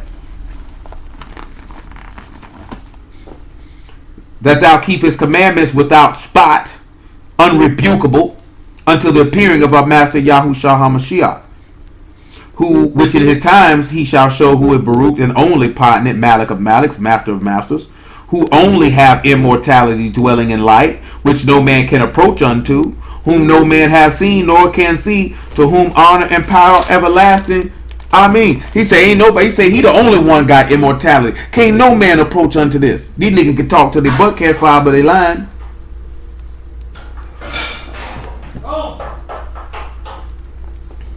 Charge them that are rich in this world that they be not high-minded, nor trust in uncertain riches, but in the living Elohim, who give us richly all things to enjoy. They that do good, that they may be rich in good works, ready to distribute, willing to communicate, laying up in store for themselves a good foundation against the time to come, that they may lay hold on eternal life. But let me read this last thing that he told him to do. Listen what he tell Timothy. Oh, Timothy, keep that which is committed to thy trust. Avoid profane and vain babblings and oppositions of science falsely so called, which some professing have preferred concerning the faith. Favor be with thee, I mean. And you know the reason I read that part? Because I know it's dudes that'll actually put academics and academia and all that good stuff before faith in Elohim. I've seen it. But notice that he said to avoid vain and profane babblings. So I'm telling that for us, everybody, myself included, nobody's exempt. We need to learn to avoid vain and common arguments and conversations about certain things. Let them niggas have that. Let them have it. Why argue with them? What is the purpose and cause, rhyme, and reason of this dispute? What are you going to get from it? See, but with all the things that we just mentioned, this is how a favorable and accepted woman will retain her honor. See, one thing I've learned in my entire life that I'm talking about a woman, an actual woman. An honorable woman will know when to keep her mouth closed and when to open it. Because the last thing that she gonna want anybody to ever get confused is that she is not a lady. But that her honor will be kept at all times. And everything that she do, she's not going to dishonor herself by being in a bunch of niggas' faces, sleeping with a bunch of different men. She's not going to dishonor herself by putting her in situations and circumstances where anyone would ever question her femininity. This does not mean that she is a doormat and that she will allow people to walk all over her. But even in that matter, she will do it in a feminine way to let you know that I am a woman and my honor will be respected and maintained at all times. So knowing that we are the body of Mashiach and that we are his wife, then we supposed to sit back. I'm talking about men did this go round. That we supposed to be able to know that we supposed to carry and conduct ourselves in the same fashion. I will retain my honor. How can you believe we receive honor one from another and not the honor that comes from Elohim only? In order to retain that honor that comes from Elohim only, then you would have to seek the honor that comes from Elohim only. And if you're seeking the honor that comes from Elohim only, that means you are Bakash or Darash. You are sacrificing yourself to enter in through the door or into the house. Therefore you will retain your honor because you will do no sin, nor will guile be found in your mouth. And when you are reviled, you will revile not again. And when you will suffer, you will threaten not. And you will commit yourself to him who judges righteously in order to retain your honor. Because you have been accepted. Especially if you know you're a woman, you've been accepted to Elohim, you have no reason even going anywhere beneath anything that is, people use the term death before dishonor. You should never dishonor yourself for a sinner, for a wicked transgressor, for a blasphemer of Yah's name. Why would you dishonor yourself for this individual? This individual is not worth your time, not worth to be causing yourself to be dishonored for. So therefore, if you know you've been accepted, retain your honor. Because at the end of the day, though, male or female, honor is the most precious thing that you can possess. Don't relinquish it. If other people choose to not be men and women of honor, that has nothing to do with you. You maintain to be a man or woman of honor and conduct yourself accordingly, because he who sees all will honor you at the end with a crown of life, which no man can take from you. Hebrews 6:14.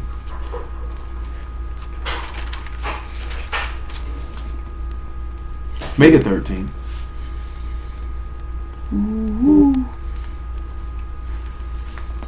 For when Elohim made promise to Abraham, because he could swear by no greater, he sware by himself, saying, surely Baruching I will Baruch thee, and multiplying I will multiply thee. And so after he had patiently endured, he obtained the promise. And again, that is taking us back to Psalms 116 of what that individual was suffering. He knew what he had been promised. He continued to suffer. He continued, because he said, I believed, therefore I have spoken, and I was greatly afflicted. He said, know that the world if the world hates you, know it hated me first. He said, because I testify of it that his deeds are evil. So because you do this, because you believe and now you begin to speak, now you begin to be afflicted and people hate you. You can't understand why. But it's all so that that affliction can make you alive, which we will get to in a moment. Bear with me. For men truly swear by greater, and an oath for confirmation to them an end of all is to them an end of all strife. Wherein Elohim willing more abundantly to show unto the heirs of promise the immutability of his counsel, confirmed it by an oath, that by two immutable things, in which it is impossible for Elohim to lie, we might have a strong consolation who fled for refuge to lay hold upon the hope set before us, which hope we have as an anchor of the soul, both sure and steadfast, which enter into that within the veil, whither the forerunner is for us, entered even Yahushua made a high priest, even after the order, of Melchizedek. You notice how it says that faith is an anchor for a soul? We all know what anchors do. They keep you grounded. Don't cause the ship to float away and be tossed to and fro by every wind of doctrine. Because you've allowed your heart to be established by Mashiach and not with meats. Notice the key thing, see, right? I don't honestly believe, me personally, that a lot of people believe that Elohim can't lie. Not based off the things I've heard people say out their mouth and the actions that have proceeded from some of the things that they've heard. Elohim cannot lie. I don't care what nan niggas say. The man cannot lie. It ain't in him to lie. He's an Elohim of truth. He's an Elohim of faithfulness and firmness. He's the faithful Elohim. So what? And then you sit back and look at it. You only lie because you're scared. Who is Yah scared of? Let's just be real about it. Who is he scared of? He ain't scared of nobody. So therefore, there's no need for me to lie to you. What can you do to him? I created you. I created the earth that you live on. You know what I'm saying? I created the animals that you eat and the plants and fruits and vegetables and all this other stuff that you chew. I made that too. I make the rain which waters your crops of which you need to eat, and also which sustains the animals that you eat. I created all of that. I created the oxygen which you breathe. I created the sun which you need. I created all of that. Fear who? Scared of who? What can you do to me? So therefore, he ain't got no reason to lie to you. He ain't got to. For what? Men lie. We already read that in the text. Yahuwah don't lie. So when say I'm gonna put it to you this way. When I picked this book up and I was looking at it and I started to look at it through a few things and understood this, that, and the third. But when I seen how this man was not even adamant, I don't even want to use adamant. How matter of fact this man say something and be like, bro, I ain't no man. I'm not finna lie. It ain't even no, I ain't gonna lie to you. Like, I ain't no man, cuz, that I should lie. Cuz, nigga, you niggas lie. I don't tell no lie, nigga. You let that be known. And if I said something, nigga, you best believe I'm gonna do it. So when I'm looking at an individual that has the boldness to talk to a group of people and let them know, nigga, if I tell you I'm gonna do something, you best believe I'm gonna do it, I'm gonna ride with that individual. And I ain't doubting a single solitary thing come out of his mouth. You know what I'm saying? I ain't doubting a single solitary place he direct me to go, or a single solitary person he direct me to roll with. Period. Show lane. That means my word's not coming back to me void. It's gonna accomplish and prosper to the thing that I sent it to. That ain't no I'm gonna take. Play with me if you wanna. It going down. It was serious enough. I'm gonna close John the Baptist daddy mouth. I'm gonna close Zachariah mouth up. Nigga, your wife still having it, baby. You ain't gotta believe it. Watch me work though. Watch me work though. I bet you believe it when it's over with, cause ain't nothing gonna change what I'm finna do. Cause I'm finna look out for Elizabeth even though you tripping. It's all good though. She gonna drop him in 9 months. And then in 9 months when you drop him, I'm gonna open your mouth. And you gonna tell all these people his name John. Ain't nobody in your family. His name John, nigga. His name John. That's what you call him. You know what I'm saying? How you can't roll with somebody like that? How you doubt somebody like that? How you question somebody like that? Because you don't believe in him.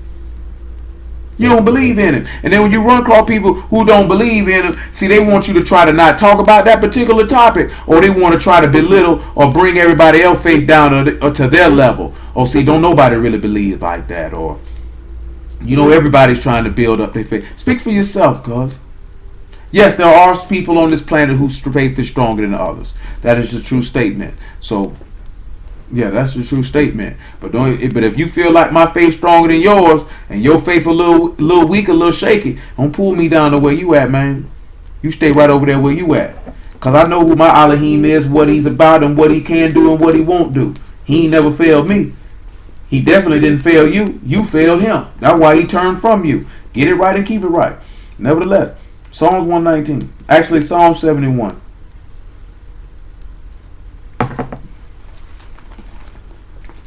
No, niggas might not like it. Who cares? All I know is, Yahuwah the realest I ever seen. I'ma ride with him. And if you ride with him, you alright with me. One thing about it, I know this here. I know that, and I know for some of y'all was young, this, that, and the third. I'm a little older. I didn't say this. I had a conversation earlier today. I refuse. I utterly refuse. Do you know what I'm saying? I'm not marrying no woman who is shaky. Faith ain't all of. I can't do it. Do you know what I'm saying? There's nothing wrong with being with somebody and assisting them to building their faith up. But at the end of the day, though, her faith got to be solid. Because it's not going to work. Because it's going to be headbutt. You're going to end up you're going to end up having to do I don't want to end up having to do what Job had to do. You sound like one of the foolish women. I don't want to have to look my wife in the face and tell her nothing like that. Do you know what I'm saying?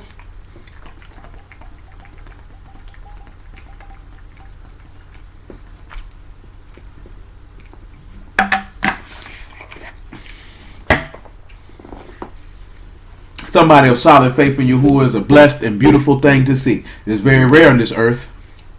It is very rare, whether it be male or female. It is very rare. Because it's hard for people to trust people who they can see. So I can see how difficult it is for them to trust someone who they can't see. You know what I'm saying? I do have the capability and understanding to grasp that. It's hard to believe in someone who you can't see. Because people have such a hard time believing in people that they can see.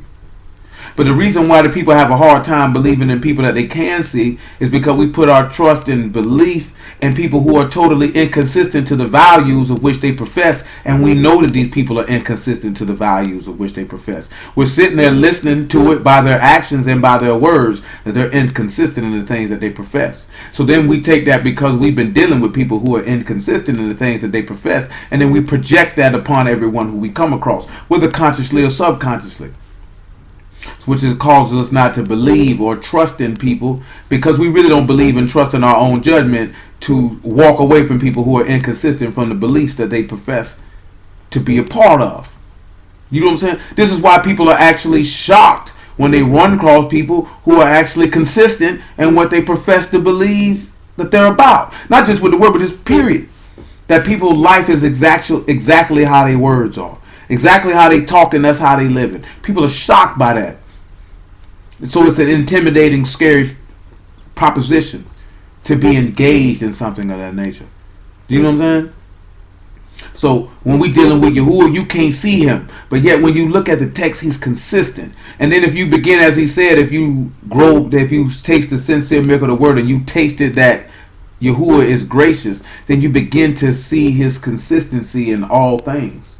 Even some of the smallest things.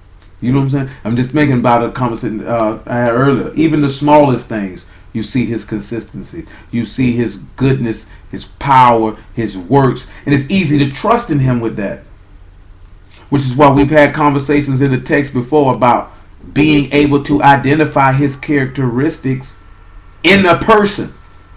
Because if you can identify his character in a person, then you can identify him. And if you can identify him in them, then that's somebody you will want to deal with if you claim to be a Kadeshim. Because then we're supposed to be able to identify our Elohim. Because if Yahushua was here in the flesh, will we condemn him or will we walk with him? But the only reason why your forefathers condemned him, because they couldn't identify Yahuwah in him. And those who followed him, they identified Yahuwah in him. That's why they followed him. They seen the mercy. They seen the goodness. They seen the truth. They seen the forgiveness. They seen the justness. They also seen the discipline and the rebuke and the kadeshness in the same breath. They saw all of that. They saw all of that. And they say this is the one. Because Elohim is in him. He is with him. See, when they saw the variation between the Pharisees and the scribes, they say he don't speak like they speak. He speaks as one having authority or with power. They don't talk like that. You know what I'm saying? This is something different about that one right there. He ain't like the rest. Elohim is with him. I will go with him. See, our people can't identify Elohim. All we looking for to identify Elohim is a shalom, a shalom, or whatever a nigga want to say, some outfits, and I don't know pork on my fork. And we think we done identified Elohim through that. Nevertheless, because I don't want to spend too much time talking about that, because that's taking us off from what we need to be doing. Psalm 71 to 17. O Elohim, thou hast taught me from my youth. Hitherto have I declared thy wondrous works. Remember, we talked about wondrous works last week as well.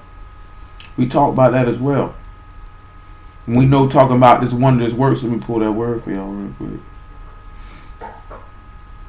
I might be tired. I might go a little bit early. I mean, I really don't care about being tired.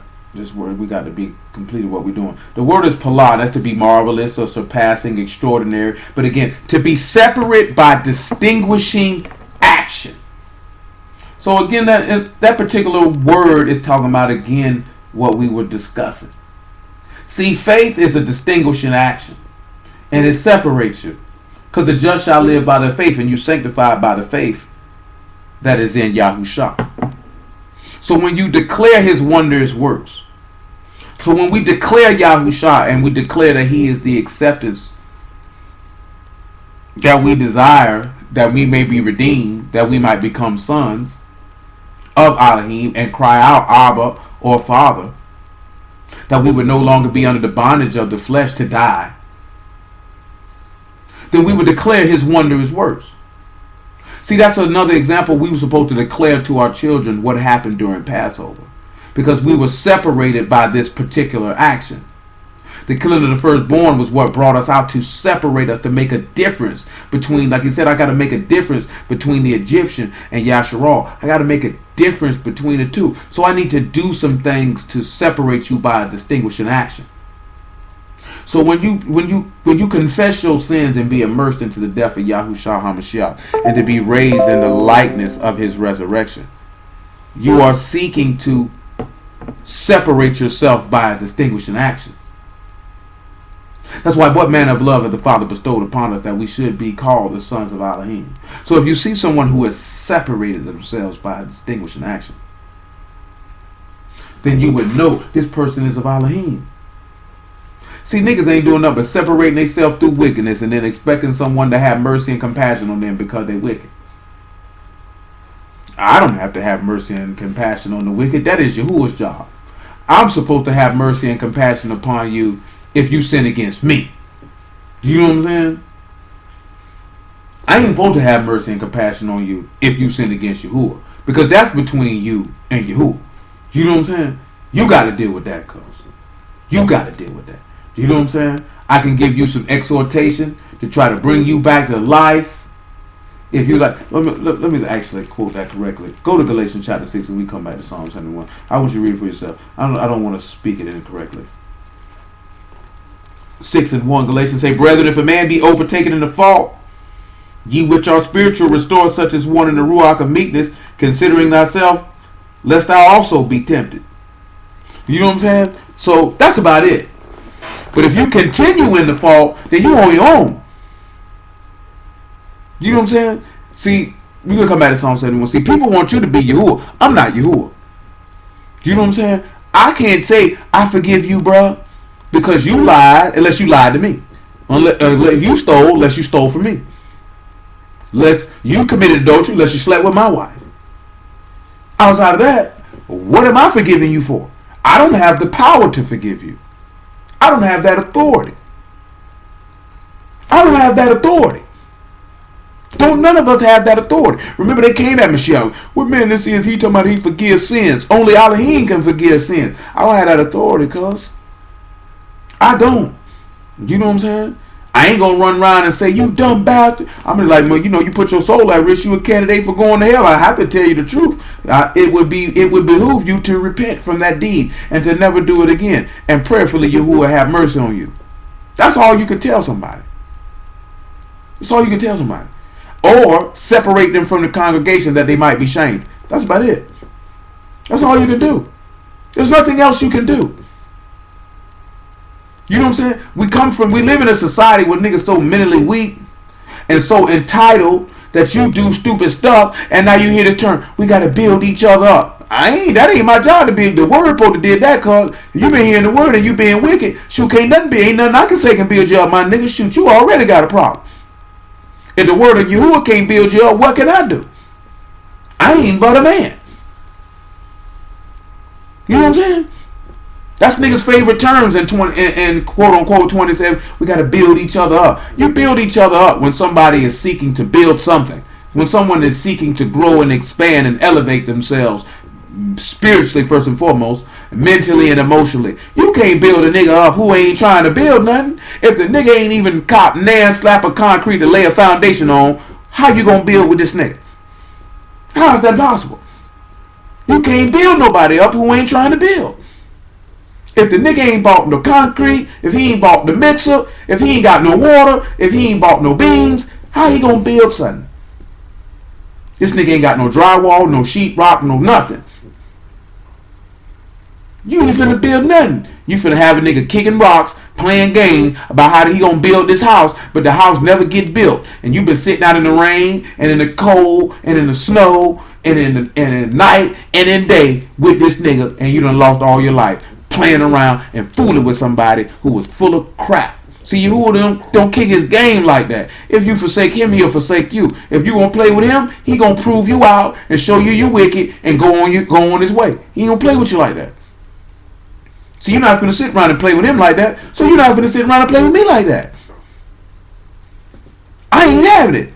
Shoot, bro. Hey, man, you need to tighten up. I mean, what more can you say? You can rebuke somebody openly, bring the rod of correction. I mean, you need to tighten up. What do you want? Niggas have to stop being so sensitive, man. Ain't no reason no man around here sensitive, man. Because at this point, you need to go ahead to Victoria's Secret and paint and get you some panties and wear them. Straight up and down. I've never seen so many mentally weak individuals, men especially, always crying and whining. Nigga, it's disgusting. It's just disgusting to see. It's disgusting to hear. Straight up and down. It is, though. Nevertheless, Psalm 71 and 18.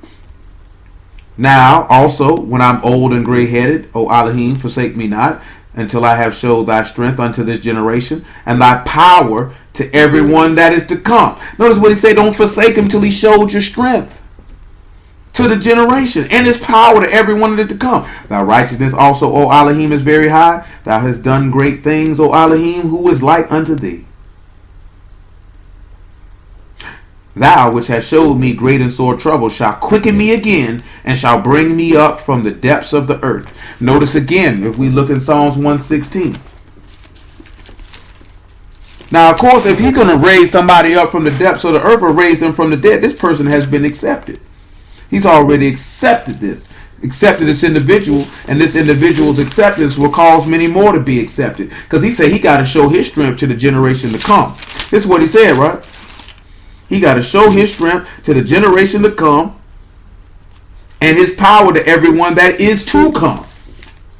So we have to keep that in mind. So when we look in Psalms 116 and verse 6, we see how he preserves the simple, that he returned the rest, O my soul, but he delivered his soul from death so that he could walk in the land of the living, move.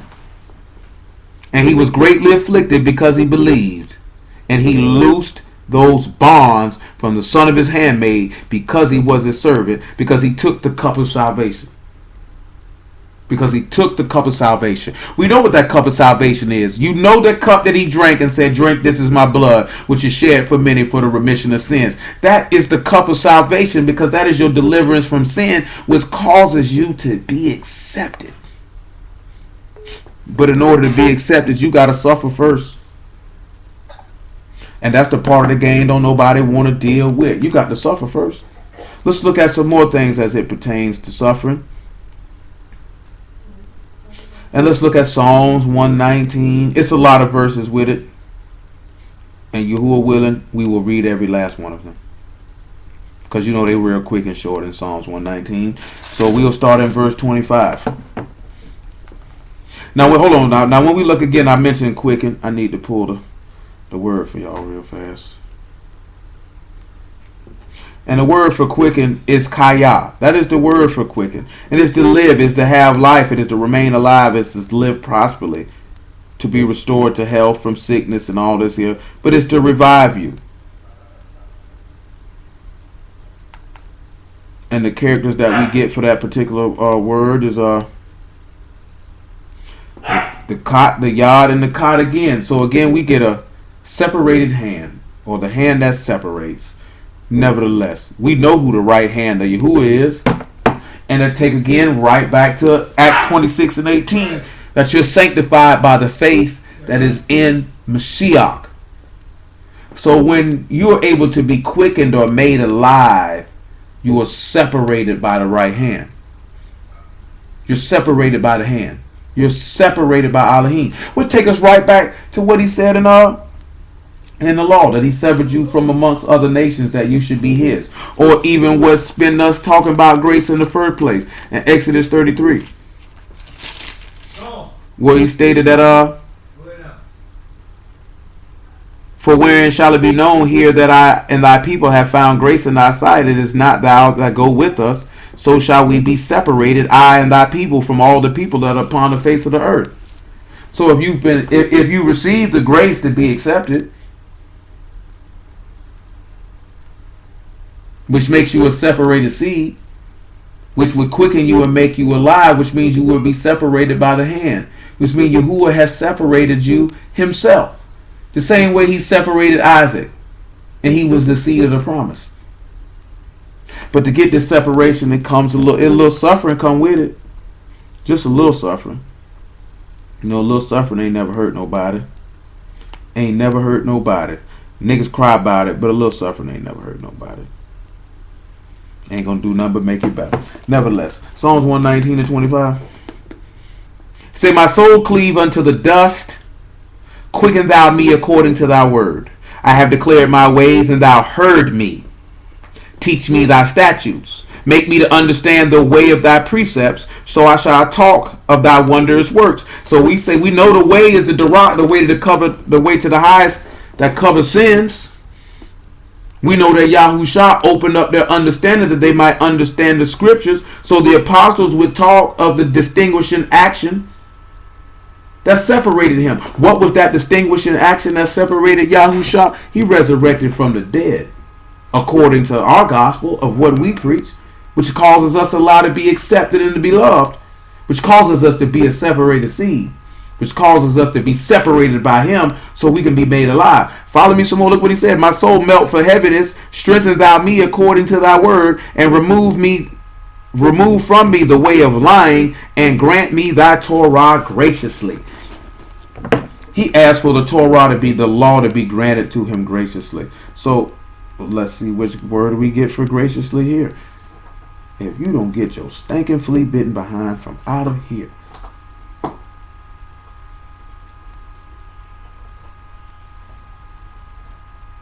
And again, we know what word it is. It's Canaan. And it is for him to show pity or favor or mercy.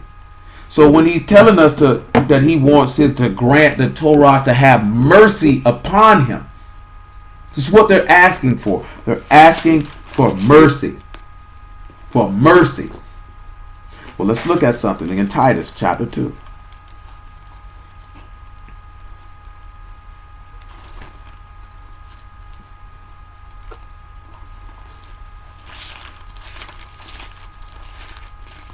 You know, the mercy of Elohim has appeared unto all men. And it is the will of Elohim that all men might be saved. Oh, good grief. 2 and 11.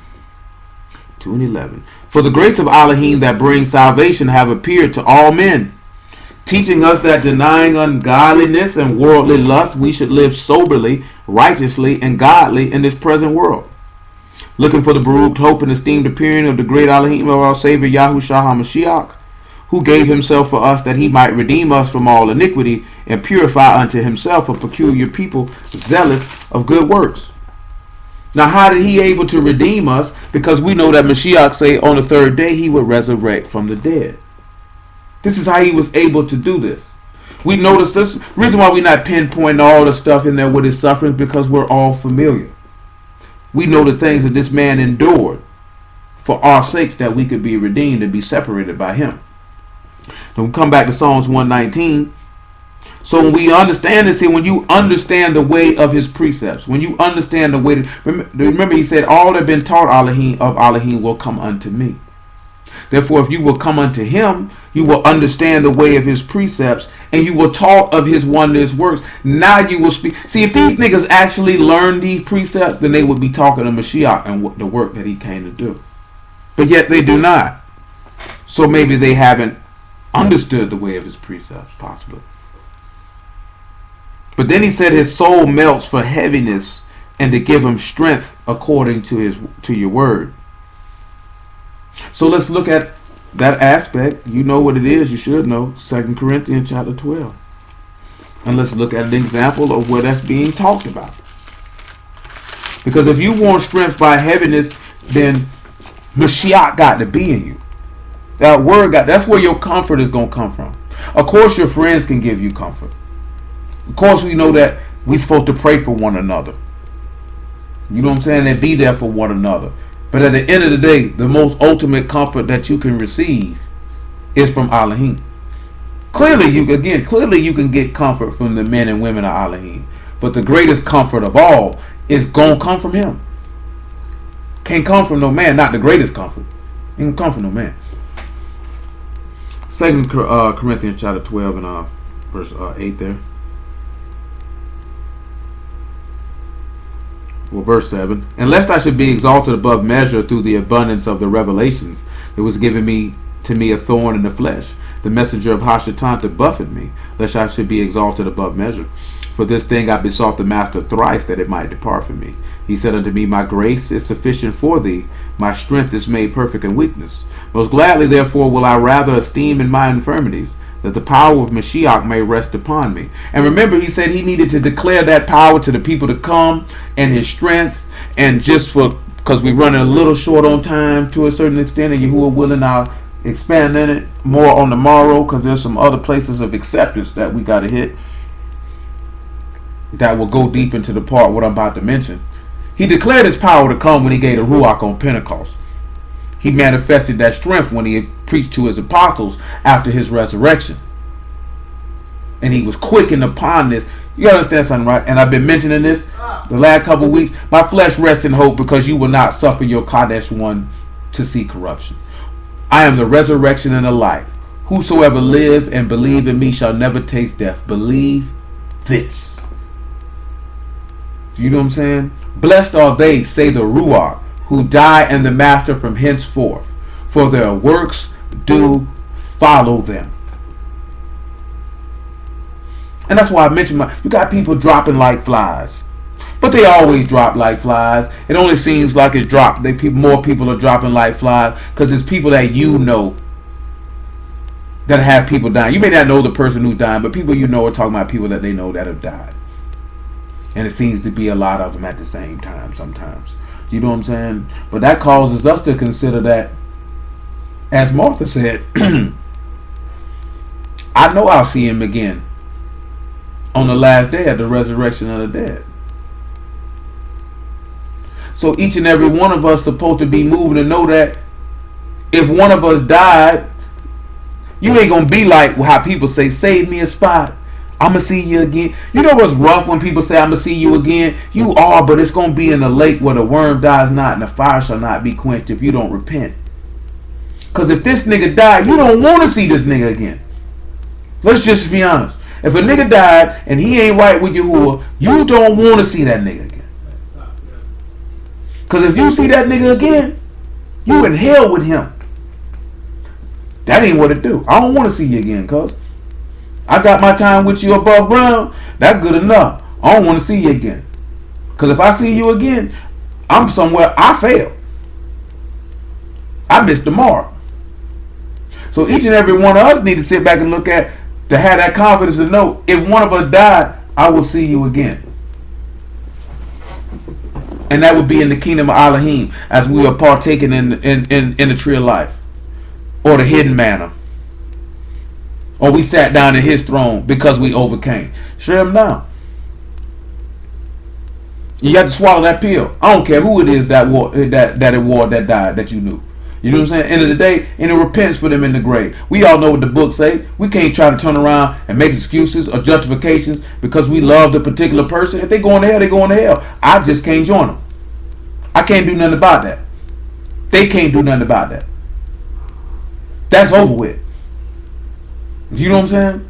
You just got to make sure you don't join them. Because there's a reason. Because again, it's going back to what we talking about. There's a reason why y'all separated you and not them.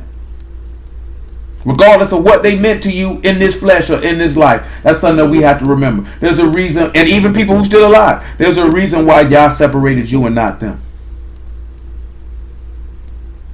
because we don't know what their hearts were towards him.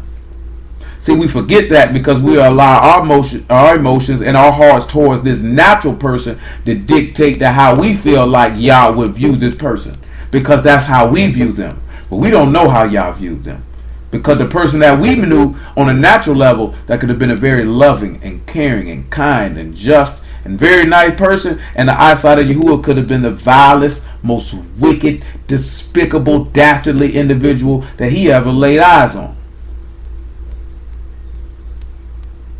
And we have to accept that fact. There's numerous people I love that are dead, and I know they're going to hell, and it's unfortunate. I cannot join them though. I utterly refuse. I will do everything in my power to make sure that I cannot join them. I have no desire. I don't want to see you again, because at that point I'm in hell. I do not want to see you. I really don't. You know what I'm saying? It is what it is. I don't want to see you, because that means I'm in the wrong place. You gotta think of something, right? If you see somebody you love that died, that means you want a second resurrection, man. That means death and hell got power over you. Because if you were part of the first resurrection, death and hell second death ain't got no power over you. See, we more concerned about seeing people again than we are seeing Elohim for the first time. You already seen these niggas. I don't need to see you again. I ain't never seen Yahuwah and Yahusha. I ain't never seen them. I'm trying to meet them the first time on the right side of the sword, not the left. Because I already saw you. I already had time with you. I ain't never had time with him. And I ain't trying to be having time with him in his wrath. I can tell you that. Because I can't whoop him. I can't do nothing with him. That's something that you sit back and think about. And I'm just thinking, because I hear people, I just been seeing that, like, I see you again. Save me a spot. Like, nigga thinking save you a spot. No, nigga, please don't save me no spot. Do not save me a spot. Give my seat to somebody else. You know what I'm saying? Let somebody else have that chair. I will not be joining you for this reservation at dinner tonight, sir. I will not be here. I will be dining somewhere else. I will be dining at the marriage supper of the Lamb. I will not be able to make that. I will not be able to make it. No rain checks, no nothing. I'm just lose my number, because I'm not coming where you coming. This is the aspect of separating the ruach from the flesh, separating the spiritual mind from the carnal mind, separating heavenly from earthly. The conversation that I'm having with you right now. That's what I come down to. Separation of the two, and moving your emotions and flesh away from judgment, even if it's somebody whom you love dearly. Because what would you have to do if you had to be the one to execute judgment on a loved one of yours who had passed? Are you going to love them more than Yahuwah? Or are you going to be like them Levites and say, we on your side? And execute judgment that Yahuwah's name might be extolled in the earth, that all men might fear before him. This is things that people need to consider, that don't nobody want to think about, because it makes them uncomfortable. But why does the service and the judgment of your Elohim make you uncomfortable? It can't be for one reason, because you despise his judgments and you abhor his statutes, as the Torah states. Nevertheless, for this thing I besought the Master thrice, that it might depart from me. He said unto me, my grace is sufficient for thee, my strength is made perfect in weakness. Most gladly, therefore, will I rather esteem in my infirmities, that the power of Mashiach may rest upon me. Therefore I take pleasure in infirmities, in reproaches, in necessities, in persecutions, in distresses, for Mashiach's sake. For when I am weak, then I am strong. And this is the purpose of it. That's why he said, strengthen me according to your word. Let people come back to Psalms 119. People love to scream that Philippians, I can do all things through Mashiach who strengthened me, who Christ who strengthened me. But it's the word. He's the word made flesh. So that word made flesh ought to dwell in you. And there's an aspect of John chapter 1 that y'all willing a grace that we will hit on tomorrow, Yahuwah willing. But that word is supposed to give you strength to endure. See, the endurance, you need strength to endure. Any endurance fighter, endurance runner, endurance bike rider, they have a natural strength in their body. Well, greater is he that is in you than he that is in the world, because you have overcome the world. This is where your strength derives, where you lean upon it. Psalms 119 and verse 37.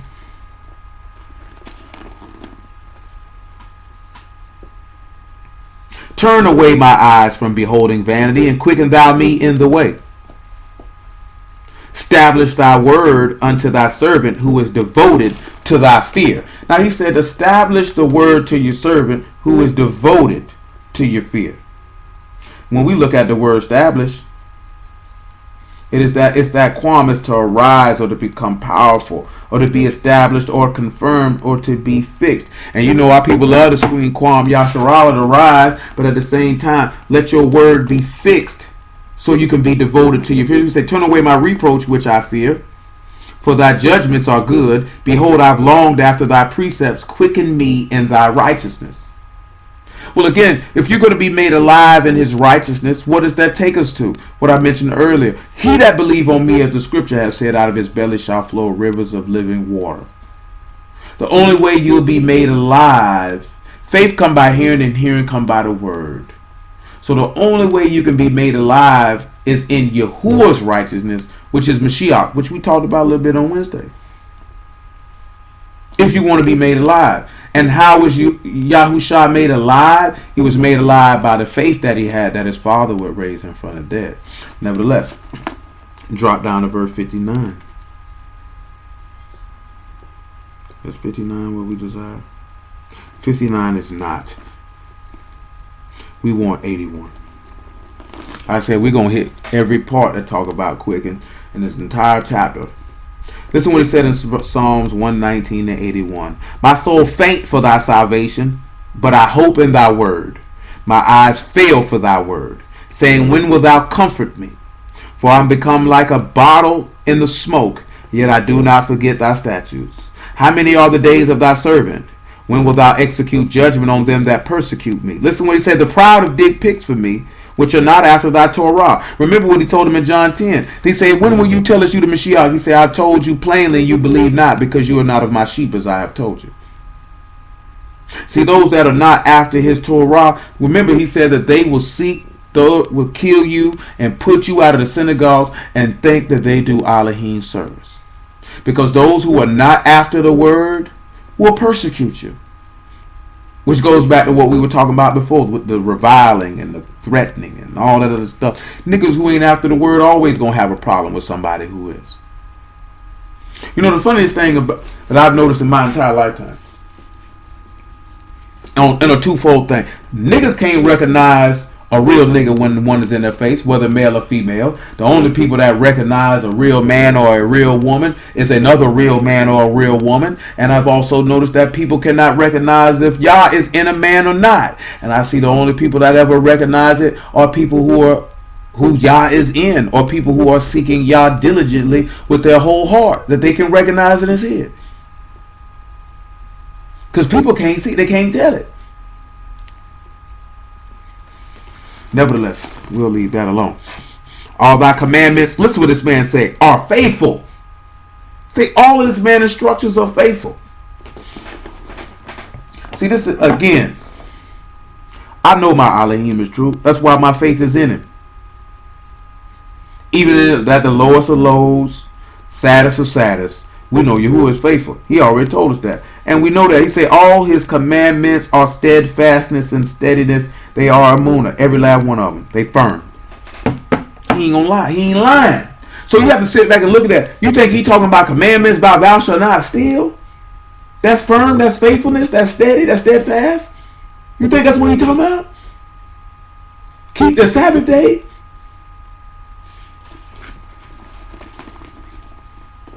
Thou almost consumed me upon the earth, but I forsook not thy precepts. Quicken me after thy loving kindness, so I shall keep the testimony of thy mouth. He said to make you alive. He asked to be made alive through his mercies.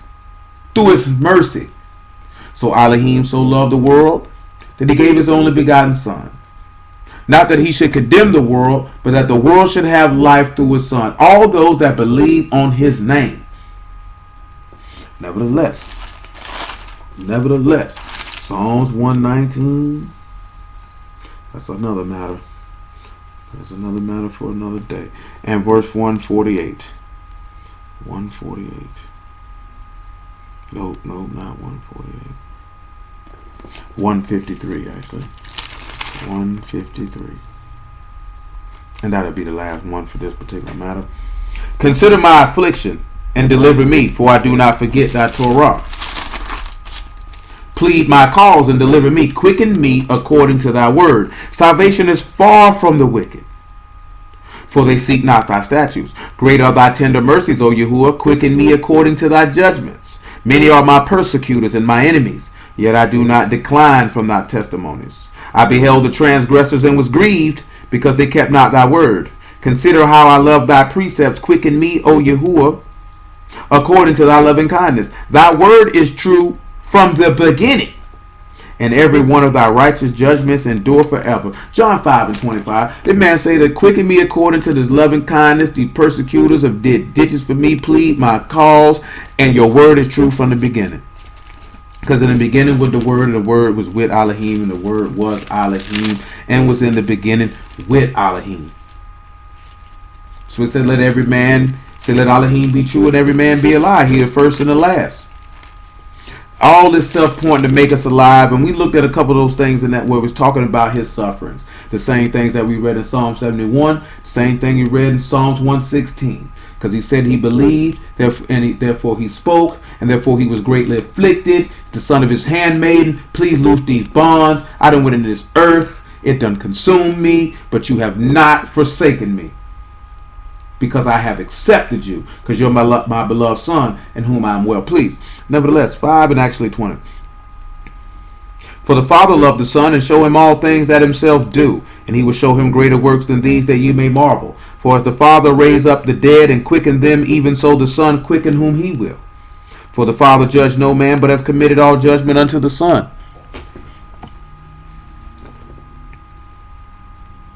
that all men should honor the Son even as they honor the Father. He that honor not the Son, honor not the Father which hath sent him.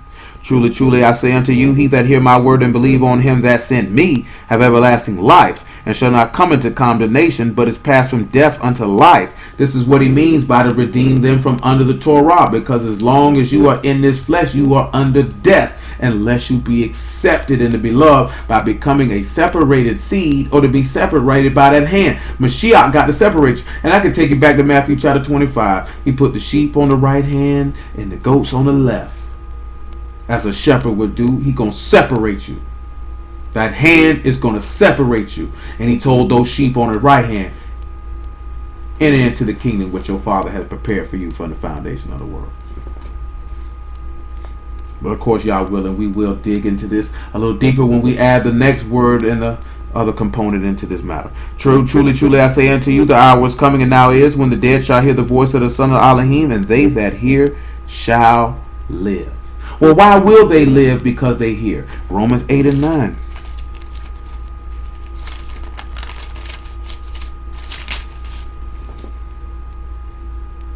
But they are not in the flesh, but in the ruach. But ye are not in the flesh, but in the ruach. If so be the ruach of Elohim dwell in you.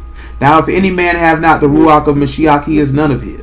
And if Mashiach be in you, the body is dead because of sin, but the ruach is life because of righteousness. Going back to all those things that we read in Psalms 119 about quicken him and make him alive, the very thing that rose him from the dead. But if the ruach of him that raised up Yahushua from the dead dwell in you, he that raised up Mashiach from the dead shall also quicken your mortal bodies by his ruach that dwell in you. Therefore, brethren, we are not debtors to the flesh to live after the flesh. For if you live after the flesh, ye shall die. But if ye through the ruach do mortify the deeds of the body, ye shall live. Paul wrote in Galatians that all those that are of Mashiach have crucified. They have crucified their affections and lusts through Mashiach. That's what he said. Another place, he said he was afflicted very much because of thy word, and to quicken me according to that word. We know in John 6 and 63, this man said, it is the ruach that quickeneth, and the flesh profits nothing. It profits absolutely nothing. We know that these precepts of what has quickened us and make us alive, and we know that we were quickened when we were dead in trespasses and sins, because we were accepted in the beloved, because that hand separated us. Remember, Mashiach said, I didn't come to bring shalom but a sword, to set a man at variance. He came to separate. So if we know that grace is a separated seed, in order to be accepted, the Mashiach is that separated seed, because he's that seed of the promise, which would allow us to be accepted, for him to have mercy and pity upon us. This mercy and pity would allow us to be separated by this hand again, which is what makes us alive. Then we could begin to consider that it's all of these things point to one thing, and that's faith in Elohim. So we'll conclude in 1 Corinthians chapter 15. A lot of people ain't gonna like what we're looking at. Well, what does that matter if our souls are delivered? It doesn't matter. Because the reason why it doesn't matter, because the reason why I keep referencing the fact that some people be upset by this, is because we look for validation from the law to say, I'm a good person, I'm a righteous person, I'm a just person, instead of looking to Yahuwah and saying that Yahuwah says this. Because remember, it was Yahuwah that said that Job was a just man and forsook evil. And then because of this, Job went to tooting his own horn instead of justifying Elohim, and that was his sin. This is why the Apostle Paul is so adamant in speaking on that and speaking about it. But praise be to Yah for understanding that. We be able to understand that grace is not some, oh, you got space to sin. It's just all about being accepted. And being accepted is all about being a separated seed, which is being the seed of the promise, which is being Isaac's seed, which is being Abraham's seed. And it ain't seeds of many, but seeds of one. And that seed is Mashiach, because he was the seed that were promised to come to redeem man, or to purchase man from sin, so you could be accepted of the Father, so you could come nigh near unto him by him, that your sins may be forgiven and that you might receive an inheritance. I don't see why there's a problem with leaning more on grace than leaning more on the law, because the law does not make me a separated seed. The favor of Elohim makes me a separated seed. The faith of Elohim makes me a separated seed. By reason of being that separated seed, I will not forget his Torah. I will not forget the afflictions and the infirmities that have been placed upon me, whether it be necessities or distresses or persecutions or tribulations or nakedness or hunger or peril or whatever. As we've read in Psalms 119, I will hold on to your precepts. I will not forget them. I was greatly afflicted. Remember, and then we're in the place I was going to read it, but I did mention it to you, like we know in Hebrews 5, it said Mashiach was heard and that he feared. And the days of his death and in his flesh, he came unto Elohim with supplication, with strong crying and tears, and he was heard and that he feared. And that the captain of salvation was made perfect through sufferings. What we see from Psalms 119, what we see from Psalms 116, from him loosing the bonds, because he loosed the pains of death, because it wasn't possible that he could be holden by it. And then we see Psalm 71, we see that the captain of our salvation was made perfect through sufferings. So if we want to be made perfect and attain salvation, then there has to be some sufferings, because that suffering is what got Yahusha accepted. That was what got him quickened. So if we are willing to suffer with him, as the text says, then we will reign with him, because we would have been accepted. And then if we were accepted, then he will quicken us. And all of this, both of these things, is taking us back to being separated. Let's not talk about just being, the Kadesh seed, the separated seed. Literally be a separated seed. Literally be that. Be the seed of the promise and not the seed of the flesh.